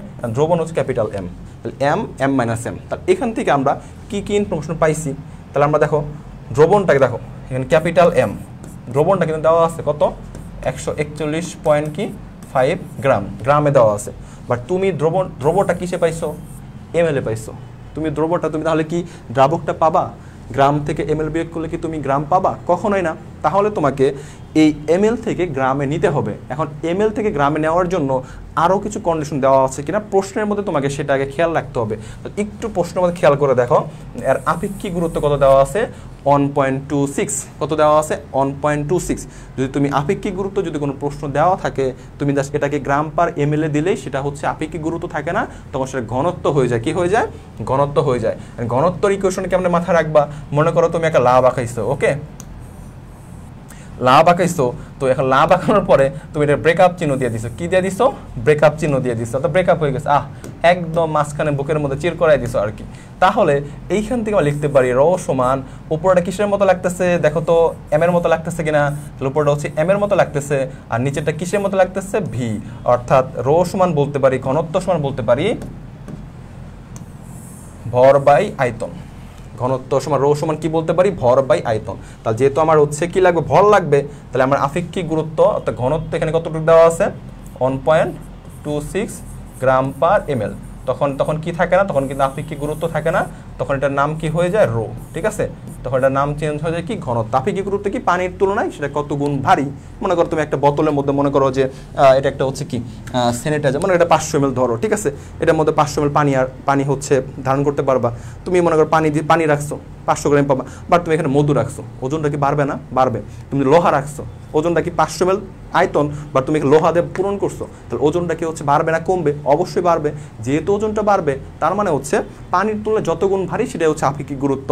But যদি কোনো প্রশ্ন তোমার আপেক্ষিক গুরুত্ব দেওয়া থাকে, জাস্ট তুমি হচ্ছে সেটা তুমি কি করবা, গ্রাম পার ml দিলে সেটা কি ঘনত্ব হয়ে যায়। আর ঘনত্ব ইকুয়েশনটা কি, লাভ আঁকাবা, তীর চিহ্ন দিবা, উপরেরটা m নিচেরটা v। আমার কি লাগবে, ভর। আমার কি লাগবে, আমার লাগবে হচ্ছে ভর, অর্থাৎ m লাগবে। তার মানে কি লাগবে, ভর, তাহলে m লাগবে। m পাওয়ার জন্য কি করব, রোর সাথে কি v গুণ, ওকে। তার রো কত পাইছি, রো দেওয়া আছে 1.26, আর v কত পাইলাম 7.5 ml, ওকে 7.5 ml। আমি হচ্ছে এখান থেকে ক্যালকুলেশন করলে কত পাবো, 1.26 ইন্টু 7.5, তার মানে হচ্ছে 9.45 গ্রাম। এটা কি পাইলাম, দ্রব্য পাইলাম। তার মানে তার দ্রব্য কত পাইলাম, দ্রব্য পাইলাম হচ্ছে 9.45। আর ক্যাপিটাল M কতটুকু দেওয়া আছে, দ্রবণ কতটুকু দেওয়া আছে 141.5। দেন আবার ছোট হাতের m কত পাইলাম 9.45। এটা কত দ্বারা গুণ করব, 100 দ্বারা গুণ করব, ওকে ঠিক আছে।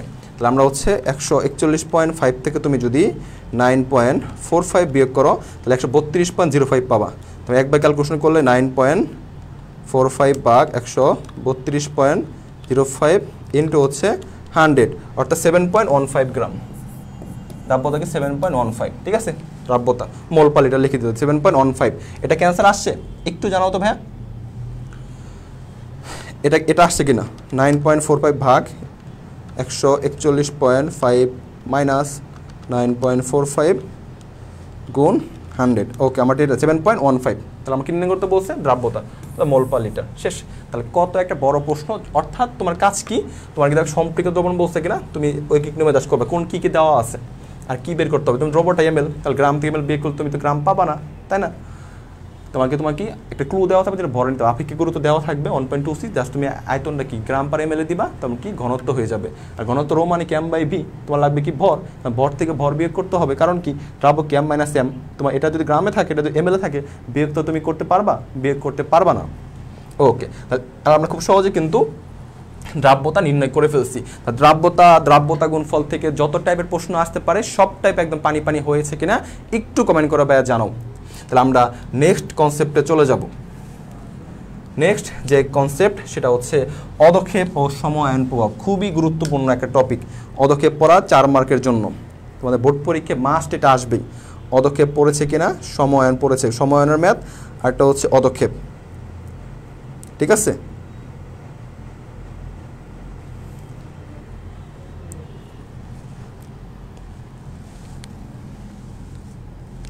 ওকে, ঠিক আছে। তাহলে অদক্ষেপ আর সময়ায়ন প্রভাব। এখন ভাইয়া অদক্ষেপের ক্ষেত্রে কন্ডিশনটা কি ছিল? অদক্ষেপের ক্ষেত্রে কন্ডিশনটা ছিল কেআইপি কেএসপির তুলনায় কি হবে, বড় হবে, তখনই কি পড়বে, তখনই অদক্ষেপ পড়বে। অর্থাৎ আয়নিক প্রোডাক্ট যখন দ্রাব্যতা গুণফলের থেকে বেশি হবে তখনই অদক্ষেপ পড়বে। কারণ অদক্ষেপের ম্যাথগুলো অনেকে করতে পারো না, জাস্ট স্টেপ লিখে দিচ্ছি। স্টেপ 1 খুব সহজে দেখো, এটা দ্বারা তুমি খুব সহজে অদক্ষেপের ম্যাথগুলো করে ফেলতে পারবা। স্টেপ 1 কি মাথায় রাখবা, যার প্রশ্নে যার কেএসপি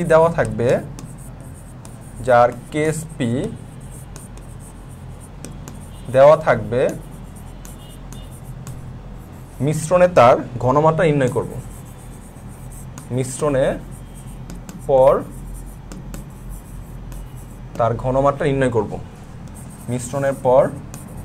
তার ঘনমাত্রা নির্ণয় করব। ওকে, তাহলে 1 নম্বর স্টেপটা কি বললাম, যার কেএসপি দেওয়া থাকবে মিশ্রণের পর তার কি ঘনমাত্রা নির্ণয় করব। দেন স্টেপ 2, যে ঘনমাত্রাটা আমরা নির্ণয় করব, সেই ঘনমাত্রা কেন নির্ণয় করব, আমরা কেআইপি বের করার জন্য কেআইপি বের করব। ওকে, দেন লাস্ট স্টেপ যেটা কনক্লুশন, স্টেপ 3, আমরা যে কেআইপিটা বের করছি সেটা কেএসপির সাথে আমরা কি করব, কম্পেয়ার করব। কেআইপিকে কেএসপির সাথে তুলনা করব। জাস্ট 3টা স্টেপ, একদমই সহজ, 4 মার্কের জন্য পরীক্ষায় আসে, তুলনা করব। ওকে, অর্থাৎ যখন তুমি কেআইপি কেএসপির তুলনায় বড় হয়ে যাবে তখন তলানিতে কি অদক্ষেপ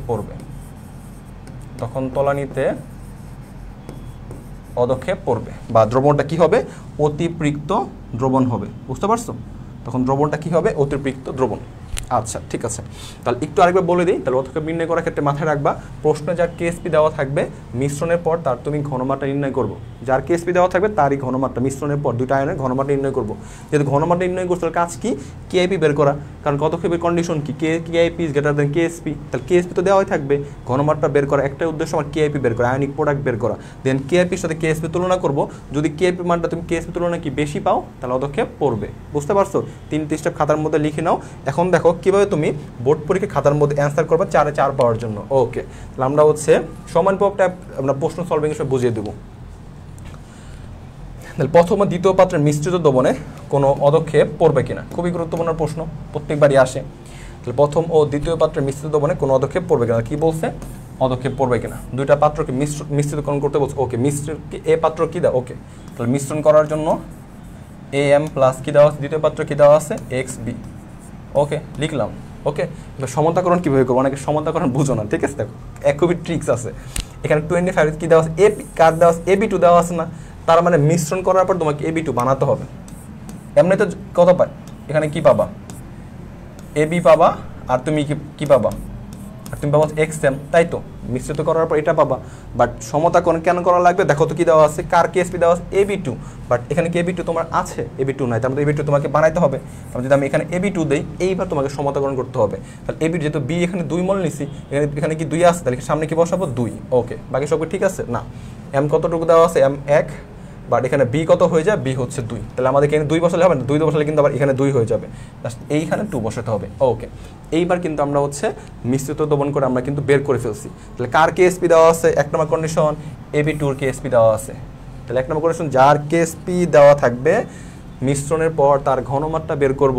তাহলে আমরা AB2 কে যদি আমরা বিয়োজিত করি তাহলে আমরা কি পাবো, A2 plus 2B minus, right. তাহলে আমাদের মিশ্রণের পর তাহলে 1 নম্বর প্রথম কি লিখবো, স্টেপ 1 যেটা লিখবো কি, যার কেএসপি দেওয়া থাকবে তার মিশ্রণের পর ঘনমাত্রা, কার ঘনমাত্রা, A2 প্লাসের ঘনমাত্রা, তার সূত্র কি, ওই যে V1 S1, সূত্রটা কি, V1 S1 সমান V2 S2। ওকে, তাহলে এখানে লিখলাম V1 S1 আর টোটাল আয়তন V লিখলাম, ঘনমাত্রা এখানে S2 হবে।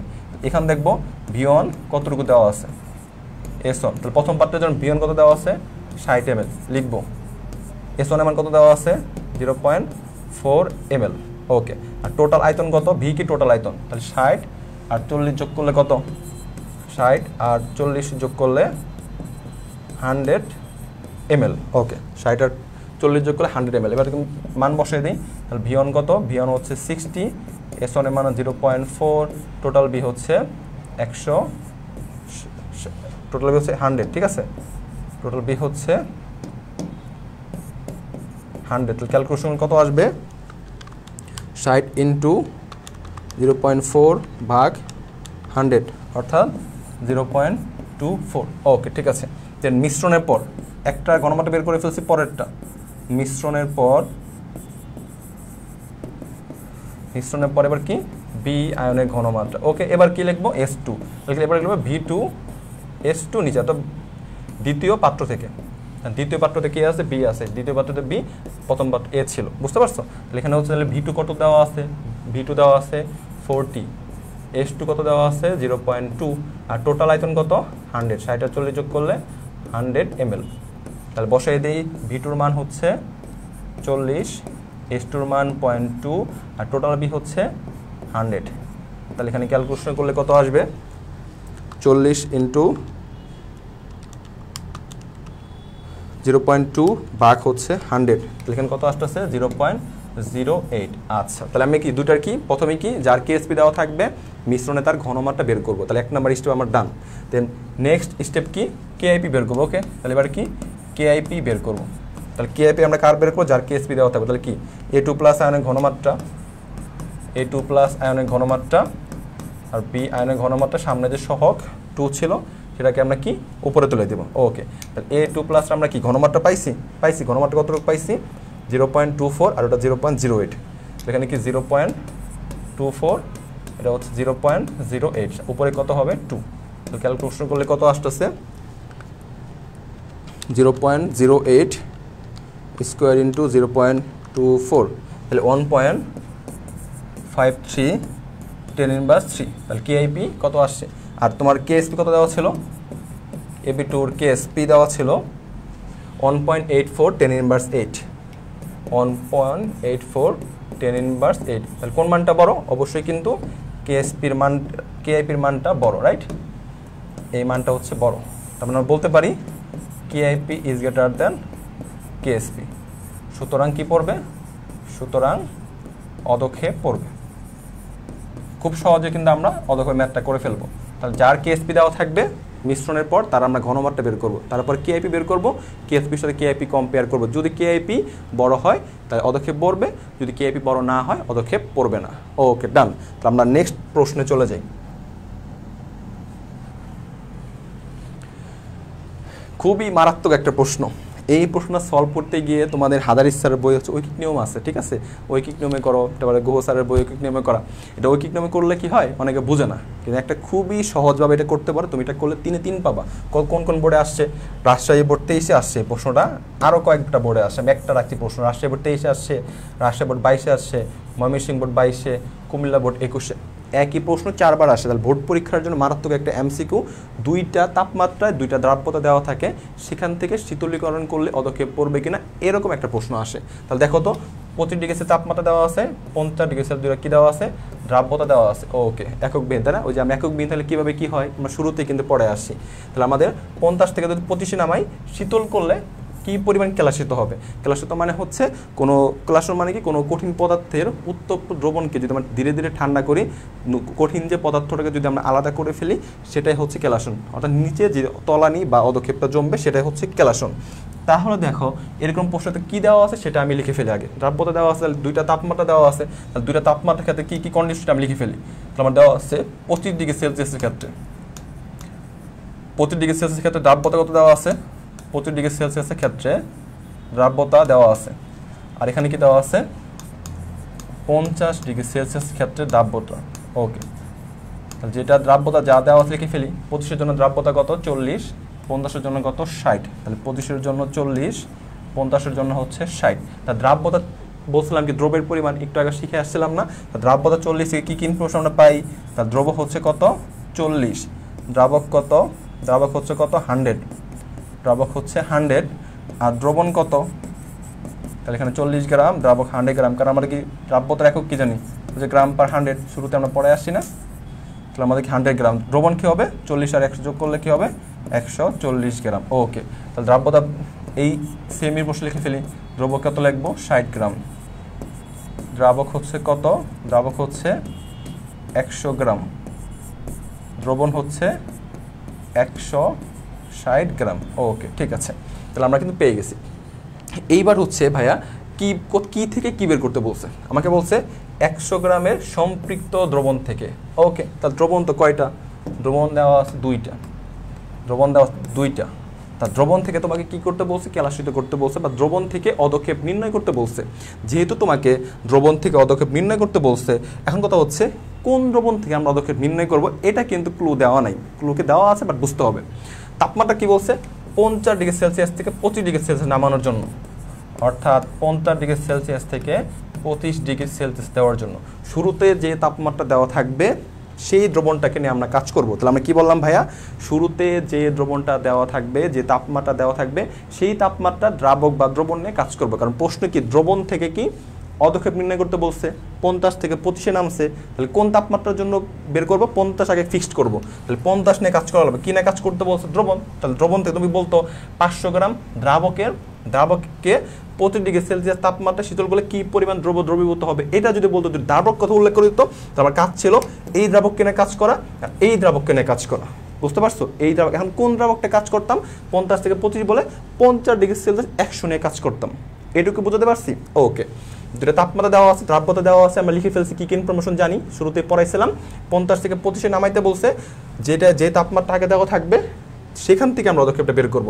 কি বলছে 50-এর জন্য দ্রবণ। ওকে, দুইটা দ্রবণ দেওয়া আছে, 50-এর জন্য দ্রবণ ফিক্সড। তাহলে আমি এখানে বলতে পারি না 140 গ্রাম দ্রবণকে শীতল করলে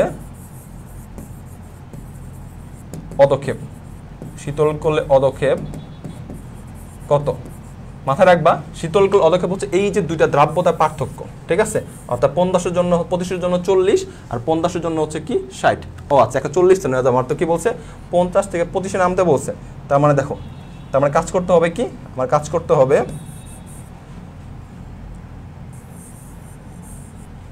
আমার হচ্ছে এখানে দ্রবক কত, দ্রবণ হচ্ছে 140 গ্রাম। আমার কাজ করতে হয় এই যে 50 ডিগ্রি সেলসিয়াসের জন্য, এটা বলে লিখে ফেলছিলাম, ঠিক আছে। তাহলে কি এই যে 160 গ্রাম লিখবো, 160 গ্রাম দ্রবণকে শীতল করলে অধক্ষেপ পড়বে, দুইটা দ্রাব্যতার পার্থক্য। 60 থেকে 40 বিয়োগ করলে কত, 60 থেকে 40 বিয়োগ করলে 20, অর্থাৎ 1 গ্রাম থেকে দ্রবণকে শীতল করলে কতটুকু। আর প্রশ্ন কি দেওয়া আছে 100 গ্রাম, তাহলে ডিরেক্ট লিখে দেয় 100 গ্রাম দ্রবণ শীতল করলে। ওকে, তাহলে নিচে হচ্ছে 160, উপরে হচ্ছে 100, আর বিয়োগ করলে কত আসতেছে 20। তাহলে ক্যালকুলেশন কতটুকু হবে, 100 গুণ 20 ভাগ হচ্ছে 160, অর্থাৎ 12.5 গ্রাম। এটাই হচ্ছে রাইট আনসার। কোনো ঐকিক নিয়ম নাই, একদমই সহজ, এর থেকে সহজ ফরম্যাট নাই। প্রত্যেকবারই কিন্তু এটা হচ্ছে বোর্ড পরীক্ষায় আসে। আরেকবার বুঝিয়ে দিই, যদি তোমার দুইটা তাপমাত্রা দেওয়া থেকে, রাজশাহী বোর্ড 23 আসছে, Rajshahi board 22, Mymensingh board 22, Comilla board 21, একই প্যাটার্ন এই প্রশ্নটাই আসছে। এই কারণে বারবার 4টা উদ্দীপক নিয়ে একটা উদ্দীপক রাখছি। দুইটা তাপমাত্রা দেওয়া থাকবে, দুইটা দ্রাব্যতা থাকবে। তাহলে তাপমাত্রা যা দেওয়া সেটা লিখছি, প্রতিশোধ দ্রাব্যতা 40, 50 জন্য দ্রাব্যতা 60। তাহলে দ্রাব্যতা 40 মানে কি? দ্রাব্যতা মানে দ্রবের পরিমাণ, তার মানে 40। যেহেতু একক বিহীন দেওয়া আছে নিচে কি 100 মানে কি দ্রাবক, আর দ্রবণ কি দুইটা যোগ করলে দ্রবণ, সেম লিখে ফেলছি। এখন দুইটা দ্রবণ দুইটা দ্রাবক, এখন বলছে 50 থেকে 25 নামতে বলছে, তাহলে কোন কি নিয়ে কাজ করবো? দ্রবণ নিয়ে কাজ করতে হবে। তাহলে কি যে দ্রবণ নিয়ে এখন 50 জনের কাজ করবো নাকি 40-25 জনের কাজ করবো? যেটা তাপমাত্রা আগে দেওয়া থাকবে সেটার জন্য। তাহলে 50 ডিগ্রি সেলসিয়াস থেকে 25 নামাইছি, তাহলে 50টা কি আগে দেওয়া আছে, তাহলে 50-এর জন্য কাজ করবো। তাহলে 160 গ্রাম, এইটা রাইট। দেখো 60 গ্রাম দ্রবণ শীতল করলে অদক্ষেপ কি? দুইটা দ্রাব্যতার পার্থক্য। 60 থেকে 40 বিয়োগ করলে কত? 20। 1 গ্রাম দ্রবণকে শীতল করলে কত? 100 গ্রাম দ্রবণকে শীতল করলে কত? ক্যালকুলেশন করলে কি? 12.5 গ্রাম। বুঝতে পারছো? আশা করি বুঝতে পারছো। খুবই গুরুত্বপূর্ণ একটা প্রশ্ন, ঐকিক নামে করা দরকার নেই, এটা অনেক ঐকিক নামে করা আছে বইয়ের মধ্যে। তুমি এই ফরম্যাটে করো, তুমি 3 এ 3, একদমই সহজ। ওকে, নেক্সট প্রশ্ন, আবার অদক্ষেপ পড়বে কিনা। ওকে, এটা অদক্ষেপের হচ্ছে লাস্ট একটা ম্যাথ। অদক্ষেপের আমরা লাস্ট ম্যাথটা করি। তাহলে আমরা অদক্ষেপের জন্য কি বলছিলাম? এক নম্বর কন্ডিশন কি? যার কেএসপি দেওয়া থাকবে মিশ্রণে তার আমরা কি কেআইপি বের করবো, অর্থাৎ মিশ্রণ তার ঘনমাত্রা বের করে কেআইপি বের করবো। ওকে, আগে মিশ্রণটা করাই ফেলি। তাহলে মিশ্রণটা কি আছে? ক্যালসিয়াম ক্লোরাইড, সেকেন্ড পার্টে আছে সোডিয়াম ফ্লোরাইড। তাহলে মিশ্রিত করলে আমরা কি পাবো? Ca ক্যালসিয়াম ফ্লোরাইড প্লাস হচ্ছে সোডিয়াম ক্লোরাইড। ওকে, ঠিক আছে। ফ্লোরিন কয়টা আছে? 2টা, তাহলে এখানে কি 2 বসাইতে হবে। তাহলে এখানে হচ্ছে সোডিয়াম যেহেতু এখানে একটা, তাহলে এখানে কি হতো? 2 বসাইতে হবে। এটা হচ্ছে সমতাকরণ। তাহলে আমার কি দেওয়া আছে? কার কেএসপি দেওয়া আছে? ক্যালসিয়াম ফ্লোরাইডে কেএসপি দেওয়া আছে। তাহলে যার কেএসপি দেওয়া হবে তারই কেআইপি বের করবো। তাহলে আমরা ক্যালসিয়াম ফ্লোরাইডকে বিয়োজিত করি। ক্যালসিয়াম ফ্লোরাইডকে বিয়োজিত করলে ক্যালসিয়াম 2+ আর 2 ফ্লোরাইড মানে, অর্থাৎ যার কেএসপি দেওয়া থাকবে মিশ্রণে তার মিশ্রণের দুটো আয়নের ঘনমাত্রা বের করবো। তাহলে প্রথমে হচ্ছে মিশ্রণের পর, আবার স্টেপ 1 আগের ম্যাথের মতো, এটাই লাস্ট ম্যাথ অদক্ষেপের, ঠিক আছে। মিশ্রণের পর আমার হচ্ছে ক্যালসিয়াম 2+ এর ঘনমাত্রা, হচ্ছে সূত্র কি? সূত্রটা হচ্ছে কি লিখছিলাম? V1S1 সমান V2S2। তাহলে এখানে কি আমার ঘনমাত্রা বের করতে লিখে ফেলবো V1S1 বাই ডিরেক্ট কি V। ওকে, এটা V1 কি দেওয়া আছে? তাহলে ক্যালসিয়াম কি এই পাত্র থেকে পাবো? এই পাত্রে ক্যালসিয়াম, এই পাত্রে আছে কি ফ্লোরিন। তাহলে V1 কত দেওয়া আছে? V1 হচ্ছে 35 ml। S1 কত দেওয়া আছে? S1 হচ্ছে 6 × 10⁻³ মোলার। V কত? টোটাল আয়তন কত? 35, আর 35 যোগ করলে 70 ml।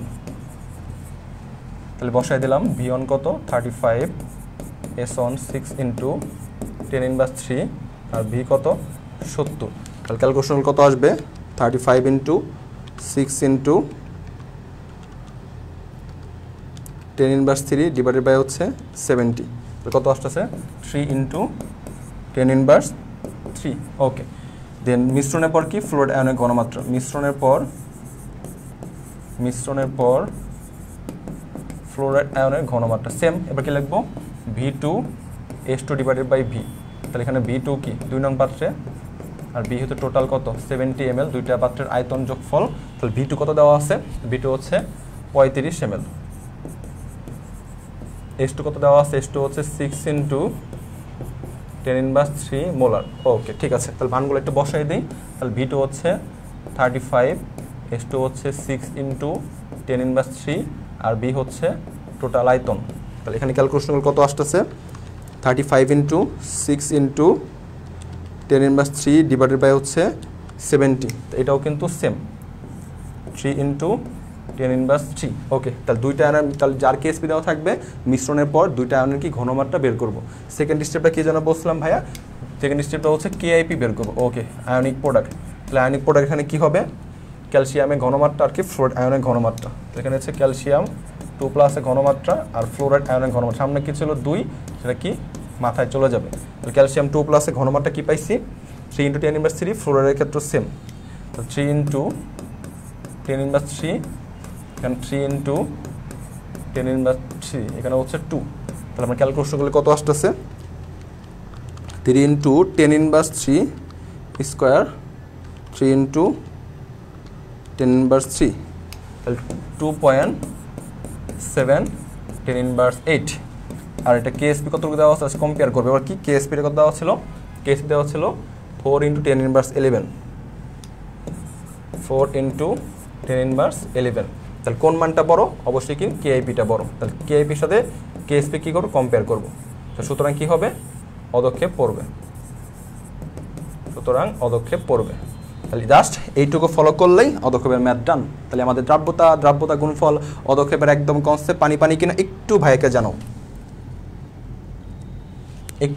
জানাও, ঠিক আছে? ওকে, লাস্ট একটা ম্যাথ যেটা আমরা হচ্ছে সময়ায়ন প্রভাবের ম্যাথটা করবো, ঠিক আছে? জাস্ট এটা একটু ম্যাথটা করাই ফেলে, এটা জাস্ট ওই দিনাজপুর 23-এর খুবই সহজ একটা ম্যাথ। কি দেওয়া আছে? পি পাত্রে ক্লোরাইড আয়নের কি নির্ণয় করতে বলছে, ঘনমাত্রা নির্ণয় করতে বলছে। আর পি পাত্রে কি দেওয়া আছে? সিলভার ক্লোরাইডের কি দেওয়া আছে? দ্রাব্যতা গুণফল কেএসপি। ওকে, লিখে ফেলি, জাস্ট খুবই সহজ। সিলভার ক্লোরাইড বিয়োজিত করলে আমরা পাবো সিলভার প্লাস সিএল মাইনাস, এটা এস পরিমাণ বিয়োজিত হলে এটা এস, এটা হচ্ছে এস। তোমার কি নির্ণয় করতে বলছে? কেএসপি থেকে এস নির্ণয় করা লাগবে, তাই না? দ্রাব্যতা ক্লোরাইডের ঘনমাত্রা কি? ক্লোরাইডের ঘনমাত্রাকে যে এস, এস এর মানটা বের করতে হবে এখান থেকে। জাস্ট আমরা কি লিখবো? সিলভার প্লাসের ঘনমাত্রা ক্লোরাইড আয়নের ঘনমাত্রা, তাহলে গুণ করলে কি হবে? S square. তাহলে কেএসপি কি দেওয়া আছে? কেএসপি দেওয়া আছে 1.7 10^10। অতএব এস কি? জাস্ট রুট করে দিব, রুট করে দিলে আমার কি আসবে? 1.7 10^10। তা রুট করে দিলে কি আসতেছে? 1.7 10^10। তো 1.3 10^5, ঠিক আছে? ক্লোরাইড ঘনমাত্রা কি? মোল পার লিটার, যদি 1 মোল পার লিটার। শেষ। কারণ যে ক্লোরাইড আয়ন কেস জাস্ট 1 মোল যেহেতু, তাহলে এসের পরিমাণ বের করলে কিন্তু আমার অ্যান্সারটা শেষ। যদি মনে এখানে 2 এজি হইতো, জাস্ট আমার কি, তাহলে এসের মানটা বের করে যদি সিলভার আয়নের ঘনমাত্রা বের করতে বলতো, তার 2 দ্বারা গুণ করা দেওয়া, 2 সিএল মাইনাস থাকতো, এখানে ক্যালসিয়াম ক্লোরাইড দেওয়া আছে মনে করো, ঠিক আছে? দেওয়া আছে ক্যালসিয়াম ক্লোরাইড দ্রাব্যতা গুণফল 1.7 10^2। তখন কি হইতো? তখন হয়তো 2 সিএল মাইনাস, তাহলে তোমার কাজ কি? এসের মানটা বের করো, দেন এর সাথে 2 গুণ করলে তুমি কি ঘনমাত্রাটা পেয়ে যাবা। একটু কিন্তু এই ফরম্যাটে ম্যাথটা করাইছি, যেহেতু দিনাজপুর বোর্ড গ নাম্বার প্রশ্ন পড়াবো, গ নাম্বারটা অ্যাড করা আছে। ওকে, আমার নেক্সট যে প্রশ্নটা সময়ায়ন প্রভাব, খুবই গুরুত্বপূর্ণ। সময়ায়ন থেকে কিন্তু সিকিউতে আসে। এই সময়ায়ন পড়লেই আমার দ্রাব্যতা গুণফল অদক্ষেপ সময়ায়ন একদমই কনসেপ্ট ক্লিয়ার। এটা করলে আমাদের আজকে পুরো ক্লাস শেষ হবে। আরেকটা টপিক পড়াবো আয়ন শনাক্তকরণ, তাহলে আমাদের ক্লাসটা শেষ হবে। ওকে, তাহলে আমরা এই সময়ায়ন প্রভাবটা একটু পড়ে আসি। তাহলে এখন সময়ায়নটা কি? সময়ায়ন প্রভাবের ম্যাথগুলো কীভাবে করব? সময়ায়নটা হচ্ছে দুটি তড়িৎ বিশ্লেষ্য পদার্থে বিয়োজনের ফলে কোনো একটা নির্দিষ্ট আয়ন যদি উভয় পদার্থ থেকে উৎপন্ন হয়, তাকেই বলে সময়ায়ন প্রভাব। ক নাম্বারে কিন্তু পরীক্ষা আসে সময়ায়ন প্রভাবের দ্রাব্যতা কেন হ্রাস পায়, এটা কিন্তু খ নাম্বারে আসে। ওকে, তাহলে আমরা কি বলছে? পি ও কিউ পাত্রে সিলভার ক্লোরাইডের দ্রাব্যতার মানে পার্থক্য সম্ভাব্যতা, অর্থাৎ দুইটা পাত্রে কিন্তু মনে করো কি পি আর কিউ পাত্রে কি সিলভার ক্লোরাইড দ্রাব্যতার মানে পার্থক্য। কেন দ্রাব্যতা মানে পার্থক্য সেটা আমাকে নির্ণয় করতে বলছে। আমি পি পাত্রে হচ্ছে কি দেওয়া আছে? Silver chloride. ওকে, লিখে ফেলি, বিয়োজিত করে ফেলি। দেওয়া আছে সিলভার ক্লোরাইড, তাহলে আমরা বিয়োজিত করলে আমরা কি পাবো? এটা পাবো সিলভার প্লাস, এটা হচ্ছে ক্লোরাইড মাইনাস। তাহলে এটা যদি এস পরিমাণ বিয়োজিত হয়, এটা এস পরিমাণ বিয়োজিত হবে, এটা এস। আরেকটা পাত্র কিউ পাত্রে কি দেওয়া আছে? কিউ পাত্রে দেওয়া আছে সোডিয়াম ক্লোরাইড। ওকে, সোডিয়াম, যখন দ্রাব্যতা পার্থক্যের মান কথা বল, তখনই সময়ায়ন প্রভাবের খেলাটা আসবে, ঠিক আছে? এটা যদি বিয়োজিত করি, তাহলে আমরা কি সোডিয়াম প্লাস, আর এটা কি আসবে? Chloride minus. তা এটাকে আমরা যদি অন্য কালার ইউজ করা, এটা যদি এস পরিমাণ বিয়োজিত হয়, এটা এস। আর ক্লোরাইড দেখো এইখানে হচ্ছে এই কিউ পার্টটা কি 0.1 মোলার কি এক্সট্রা করে যোগ করা হয়েছে, তাহলে এটা দ্রাব্যতা কি হবে? S plus 0.1, S plus 0.1। এটুকু বুঝছো কিনা? তাহলে এখানে সেম আয়ন কোনটা? সেম আয়ন কিন্তু হচ্ছে ক্লোরাইড। এটা তাহলে কি সময়ায়ন, অর্থাৎ দুটি তড়িৎ বিশ্লেষ্য পদার্থে বিয়োজনের ফলে কোনো একটা নির্দিষ্ট আয়ন যদি উভয় পদার্থ থেকে উৎপন্ন হয়, সেটা হচ্ছে সময়ায়ন প্রভাব। তার সিলভার ক্লোরাইডকে বিয়োজিত করলে সিলভার প্লাস ক্লোরাইড এস পরিমাণ বিয়োজিত, এটা S S. Sodium chloride sodium plus chloride minus, এটা যদি এস, ওইটা এস, এটা এস। সাথে তোমার এই দ্রবণের মধ্যে এক্সট্রা তুমি কি দিছো? 0.1 মোলার কি সিলভার ক্লোরাইড কিন্তু প্রবেশ করাইছো, যার ফলে তখন এস কে এস এর সাথে 0.1টা কি করবা? যোগ করবা। তার সময়ায়ন কোনটা? ক্লোরাইড। ওকে, ঠিক আছে। তাহলে আমার কাজ হচ্ছে কি সিলভার ক্লোরাইড দ্রাব্যতা মানে পার্থক্য সম্ভাব্যতা। তাহলে আমার কি কেএসপি নির্ণয় করতে হবে সিলভার ক্লোরাইডের ক্ষেত্রে। তাহলে আমরা এখানে সিলভারের ক্ষেত্রে দ্রাব্যতা আমরা কি পাইলাম? তাহলে আমরা সিলভারের ঘনমাত্রা পাইলাম এস, এস পরিমাণ। ক্লোরাইড আয়নের ঘনমাত্রা কি পাইলাম? S plus 0.1। ওকে, ঠিক আছে। তাহলে আমাদের কেএসপি যদি নির্ণয় করতে চাই সিলভার ক্লোরাইডের ক্ষেত্রে, তাহলে আমরা লিখবো হচ্ছে সিলভার প্লাস, এখানে লিখবো হচ্ছে ক্লোরাইড মাইনাস। ওকে, তাহলে সিলভার প্লাস ঘনমাত্রা কত? এস। এখানে ক্লোরিন কত পাইলাম? S plus 0.1। তাহলে ক্যালকুলেশন করলি, তাহলে কি আসবে? S square plus 0.1 S. তাহলে কেএসপির মান কত দেওয়া আছে? কেএসপির মান দেওয়া আছে 1.7 10 ইনভার্স 10। ওকে, দ্রাব্যতার এই এস স্কোয়ার, দ্রাব্যতার মান খুবই ছোট হয়, এস স্কোয়ার তারপর হচ্ছে এস কিউব, এটাকে আমরা হচ্ছে উপেক্ষা করতে পারি, অর্থাৎ টেন্ডস টু 0।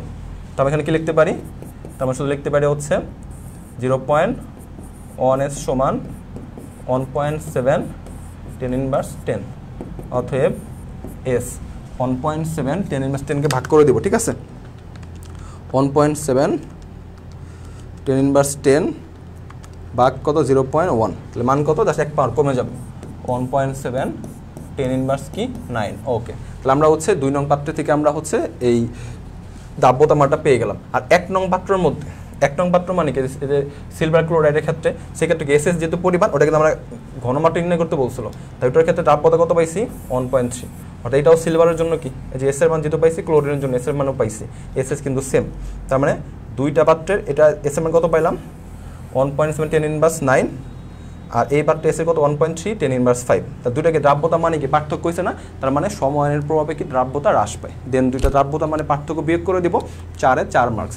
যদি বলে যে দেখবে কোনো একটা দ্রবণে কিছু একটা যোগ করছে কিনা, কিছু যোগ করা মানে দেখবা দুইটাকে সেম আয়ন কিনা, ওকে সেম আয়ন সমান এটা যোগ করলে তাহলে কি এটা এস পরিমাণ বিয়ে, যদি এটা এস এটা এস, ওকে এটা এস এটা এস, ক্লোরাইড মানে এইবার কিন্তু 0 পরিমাণ আমরা যোগ করতাম, কিন্তু দ্রাব্যতার সাথে যেটা যতটুকু পরিমাণ যোগ করবে সেই কি সেই মোলার ঘনমাত্রাটাকে যোগ করে দেবো, এদের সাথে 0 সেম আয়ন কি ক্লোরাইড মাইনাস। ওকে, দেন কেএসপি কি সিলভারের ঘনমাত্রা আর কি ক্লোরাইডের ঘনমাত্রা, স্যার সিলভারের ঘনমাত্রা কত এক্স, ক্লোরাইড ঘনমাত্রা এস ইন এস প্লাস 0.1, তাহলে এসের সাথে এস গুণ এস স্কোয়ার প্লাস 0.1 এস। দ্রাব্যতা মান খুবই ছোট হয়, এস স্কোয়ার এস কিউবের মান আমরা কি টেন্ডস টু 0 উপেক্ষা করা যায়, তাহলে কি 0.1s বা 1.7 10 ইনভার্স 10। এটা আমরা এক লাইনে কিন্তু বের করে ফেলতে পারি দ্রাব্যতা বের করার জন্য, ঠিক আছে। এটা এরকমভাবে বের করা যায়, কেএসপি সমান সি স্কোয়ার এস। আমার লাগবে কি, আমার লাগবে হচ্ছে কি দ্রাব্যতা এস, তাই না এস। তার মানে তুমি যদি হচ্ছে কেএসপিকে তুমি যদি হচ্ছে সি স্কোয়ার দ্বারা ভাগ করে দাও, তোমার অ্যান্সার চলে আসবে, ঠিক আছে। কেএসপিকে তুমি যদি করো কেএসপি সি স্কোয়ার এস, তাহলে এস এর পরিমাণে কিন্তু এটা কিন্তু শর্টকাট, কিন্তু তোমার যে বইটা কিন্তু ইউজ করতে পারো, তার এসিতে ইউজ করার দরকার নেই। ওকে, তাহলে আমার সময়ের প্রভাব আসলে এই ফরম্যাটে ম্যাথ দুটা করাই দেন, দুটা দ্রাব্যতা পার্থক্য বিয়োগ করে দেব। ওকে, তাহলে আমাদের দ্রাব্যতা গুণফল, সময়ের প্রভাব, তারপর দ্রাব্যতার এককের পরিবর্তন সব কিছু ক্লিয়ার কিনা ভাই একটু কমেন্ট করে জানাও। তাহলে পানি কিনা, তাহলে আমরা নেক্সট আজকের যে ক্লাসের লাস্ট টপিক আয়ন শনাক্তকরণ, সেই টপিকটা আমরা পড়াবো। আমরা হচ্ছে যতটুকু পরীক্ষা হবে ঠিক ততটুকু আমরা পড়াবো, ঠিক আছে।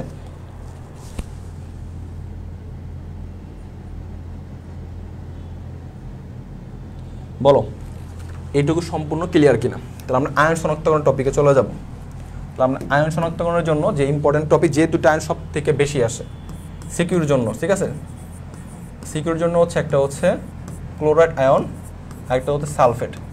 বোর্ড প্রশ্ন অ্যানালাইসিস করে আমি যতগুলো প্রশ্ন প্রায় 100টার মতো সিকিউ দেখছি, 100 সিকিউ অ্যানালাইসিস করে এই দুইটা জাস্ট আয়ন পরীক্ষায় বোর্ড পরীক্ষায় আসছে। তার মানে যদি বোর্ড পরীক্ষা, কারণ এই দুটো কেন আসে, তোমাকে হচ্ছে যেমন সোডিয়াম ক্লোরাইড যদি দেয় পাত্রের মধ্যে, তাহলে কি ক্লোরাইড আয়নটাকে শনাক্ত করো, তোমাকে বেরিয়াম সালফেট দিল, তাহলে সালফেটের শনাক্তকরণ পাইলা, অর্থাৎ একটা কি অম্লমূলক পাইছে। এই কারণে হচ্ছে তোমাকে এই দুটো আয়ন সব থেকে বেশি দেওয়া হয়। তাহলে এই দুটো আয়ন শিখবো, তার আগে আমাদের যে জিনিস ইম্পর্টেন্ট এমসিকিউ যেমন বলে সোডিয়াম আয়ন তুমি কেমন শনাক্তন করবা, পটাশিয়াম পাইরো অ্যান্টিমোনিয়াম দ্বারা K2H2SB2O7, এটাও কিন্তু পরীক্ষায় আসে, ঠিক আছে। তাহলে আমাদের অনেকগুলো আয়ন শনাক্তকরণ আছে, ওটা আমরা এমসিকিউ ক্লাসে তোমাদের পড়াই দেবো, কীভাবে মনে রাখবা। সিকিউর জন্য আমরা যেহেতু ক্লাস করাচ্ছি, এটা আমরা বিস্তারিত পড়াচ্ছি না, ওকে। আমরা এমসিকিউ ক্লাস ওটা পড়াই দেবো কীভাবে তুমি সহজে আয়ন শনাক্তকরণ 5 মিনিটের মধ্যে পানি হয়ে যায়। একটা ভিডিও তোমাদের জন্য দিব ডিএমসি স্টেশনে, ইউটিউবে তোমরা খেয়াল রেখো, খুব শীঘ্রই তোমাদের ভিডিওটা আসবে, আয়ন শনাক্ত পানি হয়ে যাবে, ওকে। তাহলে আমাদের দেখো সিকিউ সলভিংয়ে চলে যায়, প্রশ্নগুলো কীভাবে আসে। তাহলে আমরা কি বলছে, বি পাত্রে অম্লীয় মূলকের শনাক্তকারী পরীক্ষা। তাহলে বি পাত্রে কি দেওয়া আছে সোডিয়াম প্লাস আর SO4 2, মানে এখানে অম্লীয় মূলকটা কি SO4 2, এখানে অম্লীয় মূলকটা হচ্ছে SO4 2। আয়ন শনাক্তকরণ যদি বোর্ড পরীক্ষা আসে, তাহলে তুমি কীভাবে লিখলে তুমি 3-এ 3 পাবা, সেই ফরম্যাটটা দিচ্ছি। প্রথমে লিখবা হচ্ছে পর্যবেক্ষণ পরীক্ষণ, ঠিক আছে। প্রথমে লিখবা পরীক্ষণ, তারপরের স্টেপ লিখবা পর্যবেক্ষণ, অর্থাৎ কি দেখা যায়, পদক্ষেপটা কেমন দেখা যায়। তাহলে প্রথমে হচ্ছে কি পরীক্ষা নলে, এটা লিখে দিচ্ছি ফরম্যাটটা, তাহলে তোমার জন্য সুবিধা হবে। পরীক্ষা নলে মূল দ্রবণের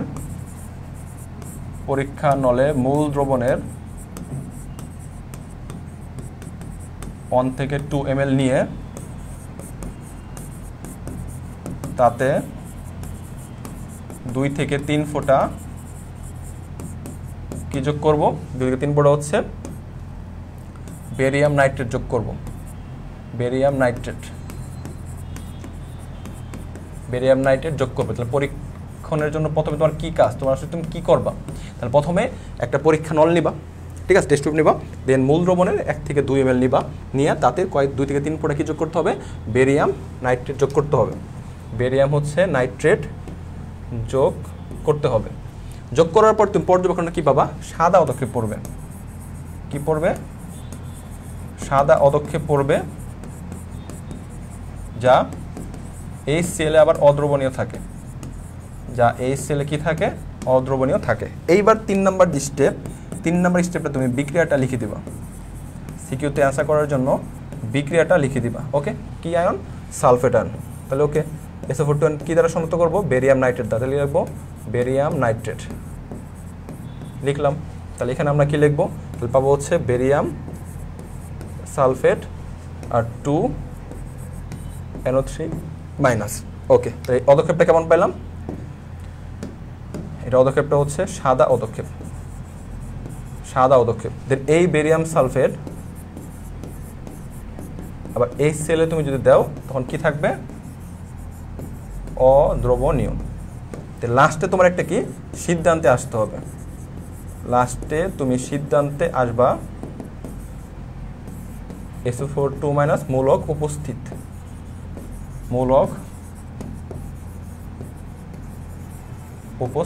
দেখো, তাহলে আমি যেভাবে বললাম এইভাবে লিখলে তুমি কিন্তু 4 হচ্ছে 4 পাবা, ঠিক আছে। তার মানে হচ্ছে পরীক্ষা নলে মূল দ্রবণে 1 থেকে 2 ml নিয়ে তাতে 2 থেকে 3 ফোঁটা বেরিয়াম নাইট্রেট যোগ করবো। যোগ করার পর্যবেক্ষণ, তাহলে তুমি কি পর্যবেক্ষণ তুমি কি দেখবা? সাদা অদক্ষেপ পড়ছে। সেটা আবার তুমি এই সেলে যদি দাও তখন এই সেল অদ্রবণীয় থাকে। দেন বিক্রিয়া লিখে দেবো। দেন সিদ্ধান্ত কি? যদি এই সেলে অদ্রবণীয় হয় তাহলে তখন আমরা বলবো কি সালফেট মূলকটা কি উপস্থিত। বুঝতে পারছো? এই ফরম্যাটে লিখতে হবে। ওকে, দেন নেক্সট প্রশ্নটা কি? এ পাত্রের দ্রবণে অ্যানায়নটি শনাক্তকরণ পরীক্ষা। এ পাত্রের অ্যানায়ন, এ পাত্রটা কি? এই পাত্রটা হচ্ছে সোডিয়াম ক্লোরাইড। এই পাত্রটা হচ্ছে কি? Sodium chloride. অ্যানায়নটা কি? এটা ক্যাটায়ন, অ্যানায়ন কি? ক্লোরাইড। তাহলে আমাকে কি বলছে? ক্লোরাইড আয়ন শনাক্তকরণ। কি বলছে? ক্লোরাইড আয়ন শনাক্তকরণ। তাহলে তুমি প্রথমে কি লিখবা? পরীক্ষণ। তাহলে একটি পরীক্ষা নলে মূল দ্রবণে 2 থেকে 3 ml নিয়ে তাতে 2 থেকে 3 ফোঁটা কি যোগ করবো? এবার সিলভার নাইট্রেট। কি দ্বারা শনাক্তকরণ করব? সিলভার নাইট্রেট যোগ করব। দেন তুমি পর্যবেক্ষণ কি পাবা? সাদা অদক্ষেপ পরে, সেটা হচ্ছে লঘু নাইট্রিক অ্যাসিডে অদ্রবণীয় কিন্তু অতিরিক্ত অ্যামোনিয়াম হাইড্রোক্সাইডে হচ্ছে দ্রবণীয় থাকে। এটা লিখবা। দেন বিক্রিয়াটা কি লিখবা? তাহলে ক্লোরাইড আয়ন হচ্ছে কিসের সাথে করবা? সিলভার নাইট্রেটের সাথে বিক্রিয়াগুলো আমার কি হবে? Silver chloride. এটা হচ্ছে কি? সাদা অদক্ষেপ পড়বে, ঠিক আছে। সিলভার ক্লোরাইডের সাদা অদক্ষেপ পড়বে NO3-।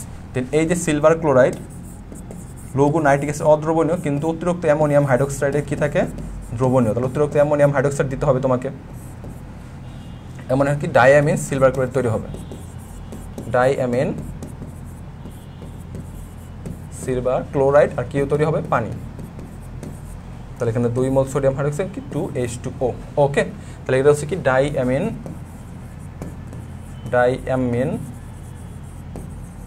Silver chloride. Diamine silver chloride. তাহলে আমাদের হচ্ছে প্রথমে একটা পরীক্ষণ দিব, দেন পর্যবেক্ষণ, দেন বিক্রিয়া দিবার সিদ্ধান্ত কি লিখবো? ক্লোরাইড আয়ন মূলকটা কি উপস্থিত। তাহলে খুব সহজে হচ্ছে আমরা সালফেট আয়ন আর ক্লোরাইড আয়ন কীভাবে হচ্ছে লিখবো ফরম্যাটটা বলে দিলাম। আর আমাদের সোডিয়াম আয়ন শনাক্তকরণ কি? পটাশিয়াম পাইরো অ্যান্টিমোনেট, ঠিক আছে। পটাশিয়াম পাইরো আয়নটা কি পড়বা? অ্যামোনিয়াম, যে আয়নটা আসে কি? নেসলার বিকারক। কী দ্বারা শনাক্ত করা যায়? নেসলার বিকারক। একটা ছোট্ট একটা ভিডিও দেবো তোমাদের, সেই ভিডিওর মধ্যে আলাদা করে আমরা আয়ন শনাক্তকরণ 5 মিনিটে আয়ন শনাক্তকরণ ক্লিয়ার, একদম পানি হয়ে যাবে। খুব শীঘ্রই তোমাদের ডিএমটি স্টেশনে ইউটিউবে খেয়াল রাখো, ভিডিওটা চলে আসবে, সাবস্ক্রাইব করে রাখো, ঠিক আছে, নোটিফিকেশন চলে আসবে। তাহলে নেসলা বিকারক কি? ক্ষারীয় পটাশিয়াম টেট্রাহাইড মার্কের সাথে সোডিয়াম হাইড্রোক্সাইড বা পটাশিয়াম হাইড্রোক্সাইডের ক্ষারীয় মিশ্রণ, এটাকে বলা হয় কি? নেসলার বিকারক। এমসিকিউতে আসে আর এটা হচ্ছে খ নাম্বার আসে, ঠিক আছে। সোডিয়াম আয়ন তুমি কেমনে শনাক্তকরণ করবা, আর এই দুইটা হচ্ছে কি গ নাম্বারের জন্য আসে।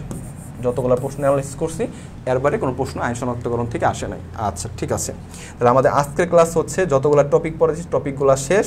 তাহলে এবার হচ্ছে আমাদের ক প্লাস খ সাজেশন পার্ট। তাহলে এই টপিকগুলো আন্ডারে কী কী প্রশ্ন আসতে পারে। তাহলে প্রথমে দেখো, প্রথম প্রশ্নটা কি, দ্রাব্যতা কি। শুরুতে বলে তিনটা সংজ্ঞা বলে দিচ্ছে না, সম্পর্কিত দ্রবণ ঘনমাত্রাকে দ্রাব্যতা বলে, বা নির্দিষ্ট তাপমাত্রায় সম্পর্কিত দ্রবণে 100 গ্রাম দ্রাবকে যত গ্রাম দ্রবীভূত হতে পারে তাকে কি বলা হয়, দ্রাব্যতা। বা সম্পর্কিত দ্রবণটা কি, এটা বলছিলাম যতটুকু দ্রবণ দেয় ততটুকু সর্বোচ্চ পরিমাণ দ্রবীভূত হতে পারে, অর্থাৎ নির্দিষ্ট তাপমাত্রায় কোনো সম্পর্কিত দ্রবণে দ্রাবকে যতটুকু দ্রাবকে সর্বোচ্চ যত পরিমাণ দ্রবীভূত থাকতে পারে, সেম পরিমাণ যদি দ্রবীভূত হয় তাহলে তাকে আমরা সম্পৃক্ত দ্রবণ বলবো। বা কেলাসন কি, কেলাসন কি, কোনো কঠিন পদার্থে উত্তপ্ত দ্রবণকে যদি আমরা ধীরে ধীরে ঠান্ডা করে যদি কেলাস থেকে কঠিন পদার্থকে পৃথক করি তাকেই বলে কেলাসন। আংশিক পাতন কি, যদি স্পূর্ণ পার্থক্য 40 বিশিষ্ট মানে হয় কম হয়, ঠিক আছে, তখন আমরা কি আংশিক পাতন করে থাকি। আর দ্রাব্যতা গুণফল কি, নির্দিষ্ট তাপমাত্রায় সম্পৃক্ত দ্রবণে স্বল্প দ্রবণীয় মৃদু তড়িৎ বিশ্লেষণের জন্য কিন্তু প্রযোজ্য যে উপস্থিত আয়নগুলোর গুণফলকে কি বলা হয়, দ্রাব্যতা গুণফল বলে। খুব সহজে কিন্তু আমরা এটা পড়ে আসছি। দেন কি, এই যে গ্লোবাল লবণে দ্রাব্যতা তাপমাত্রার প্রভাব, এটা একটু তোমাদের পড়াবো, ঠিক আছে। গ্লোবাল লবণ, তো গ্লোবাল লবণটা কি, এটা তোমাদের পরীক্ষা আসে। সোডিয়াম সালফেট সম্মানের প্রভাবে দ্রাব্যতা হ্রাস পায়, এটা বলে দিচ্ছি। দেন ক্যালসিয়াম দ্রাব্যতা সংজ্ঞা লিখবো, দেন দুটো আয়নের ঘনমাত্রা দিয়ে দেবো, ডান। দ্রবণের সোডিয়াম সাধারণত পটাশিয়াম পাইরোঅ্যান্টিমনের দ্বারা সেম প্রশ্ন, দ্রাব্যতা গুণফল বলতে কি বোঝায়, একই ফরম্যাট। মানে কি গ্লোবাল লবণ কি, সোডিয়াম সালফেট 10 অণু পানি।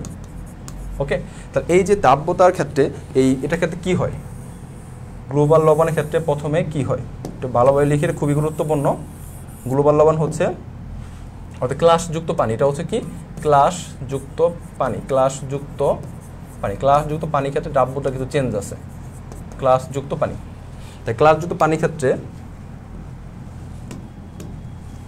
তাহলে আমরা যদি এস অক্ষ বরাবর দ্রাব্যতা নেই, ঠিক আছে, এটা যদি আমাদের দ্রাব্যতা নেই, আর যদি পাশে যদি তাপমাত্রা দিই, তাহলে প্রথমে যদি তুমি হচ্ছে তাপমাত্রা বাড়াও, ঠিক আছে, প্রথমে হচ্ছে তাপমাত্রা বাড়ালে সেই তাপমাত্রা হচ্ছে বাড়বে।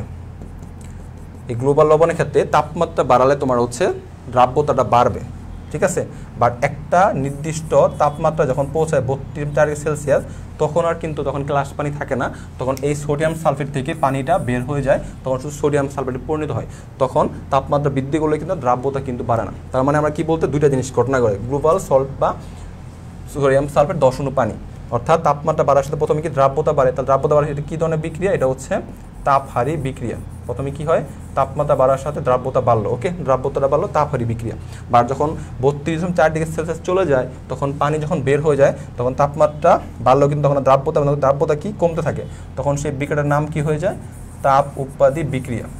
তো যখন তুমি তাপ যতই দাও না কেন তখন দ্রাব্যতা বরং কমবে না, তখন দ্রাব্যতা বরং বাড়বে না, তখন দ্রাব্যতা বরং কি কমতে থাকবে। এটা হচ্ছে কি গ্লোবাল সল্টের ক্ষেত্রে। তাহলে তুমি লিখবা গ্লোবাল সল্টের ক্ষেত্রে সংকেত সোডিয়াম সালফেট 10 অণু পানি, ক্লাসযুক্ত পানির ক্ষেত্রে তাপমাত্রা বাড়লে প্রথমে দ্রাব্যতা বাড়ে, কিন্তু 32.4°C এই সোডিয়াম সালফেট থেকে 10 অণু পানিটা অপসারিত হয়ে সোডিয়াম সালফেটে পরিণত হয়, তখন তাপমাত্রা বাড়লেও কিন্তু তখন দ্রাব্যতা বাড়ে না, তখন দ্রাব্যতা কি কমতে থাকে, তখন সেই বিক্রিয়াটা হচ্ছে কি তাপ উৎপাদী বিক্রিয়া। ক্লাসযুক্ত পানি যেমন এটা হচ্ছে তাপমাত্রা কত 32.4°C কি বলা হয়, এটাকে বলা হয় হচ্ছে পরাবৃত্ত তাপমাত্রা। পরীক্ষা কিন্তু আসে সোডিয়াম সালফেটের পরাবৃত্ত তাপমাত্রা কত, 32.4°C, ঠিক আছে, 32.4°C। বা ক্লাসযুক্ত পানি তোমাকে কপার সালফেট 5 অণু পানি সেম, অর্থাৎ ক্লাসযুক্ত পানি যেখানে থাকবে তাপমাত্রা বাড়ার সাথে দ্রাব্যতা বাড়বে, একটা পর্যায়ে সেটা পানি অপসারিত হওয়ার পরে তখন তাপমাত্রা দিলেও কিন্তু দ্রাব্যতা বাড়বে না, বরং তাপমাত্রা কি দিলে তখন দ্রাব্যতার মানটা কমতে থাকবে।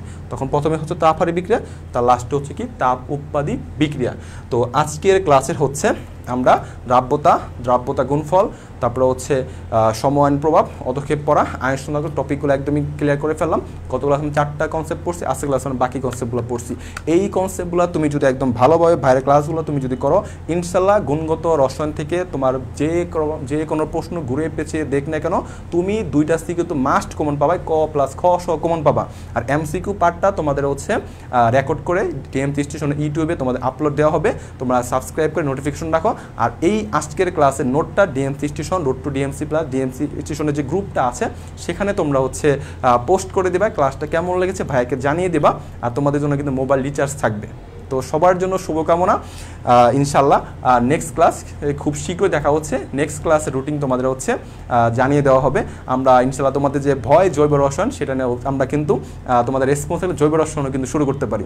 ঠিক আছে, তো সবার জন্য শুভকামনা, ভালো থেকো, আমার জন্য দোয়া রাখো, ভালোভাবে পড়াশোনা করো, নিজের প্রতি খেয়াল রাখো। এই টাইমটা হচ্ছে যে পড়াটুকু তুমি হচ্ছে পিছিয়ে আছো সেই পড়াটা হচ্ছে ফিল আপ করার চেষ্টা করো।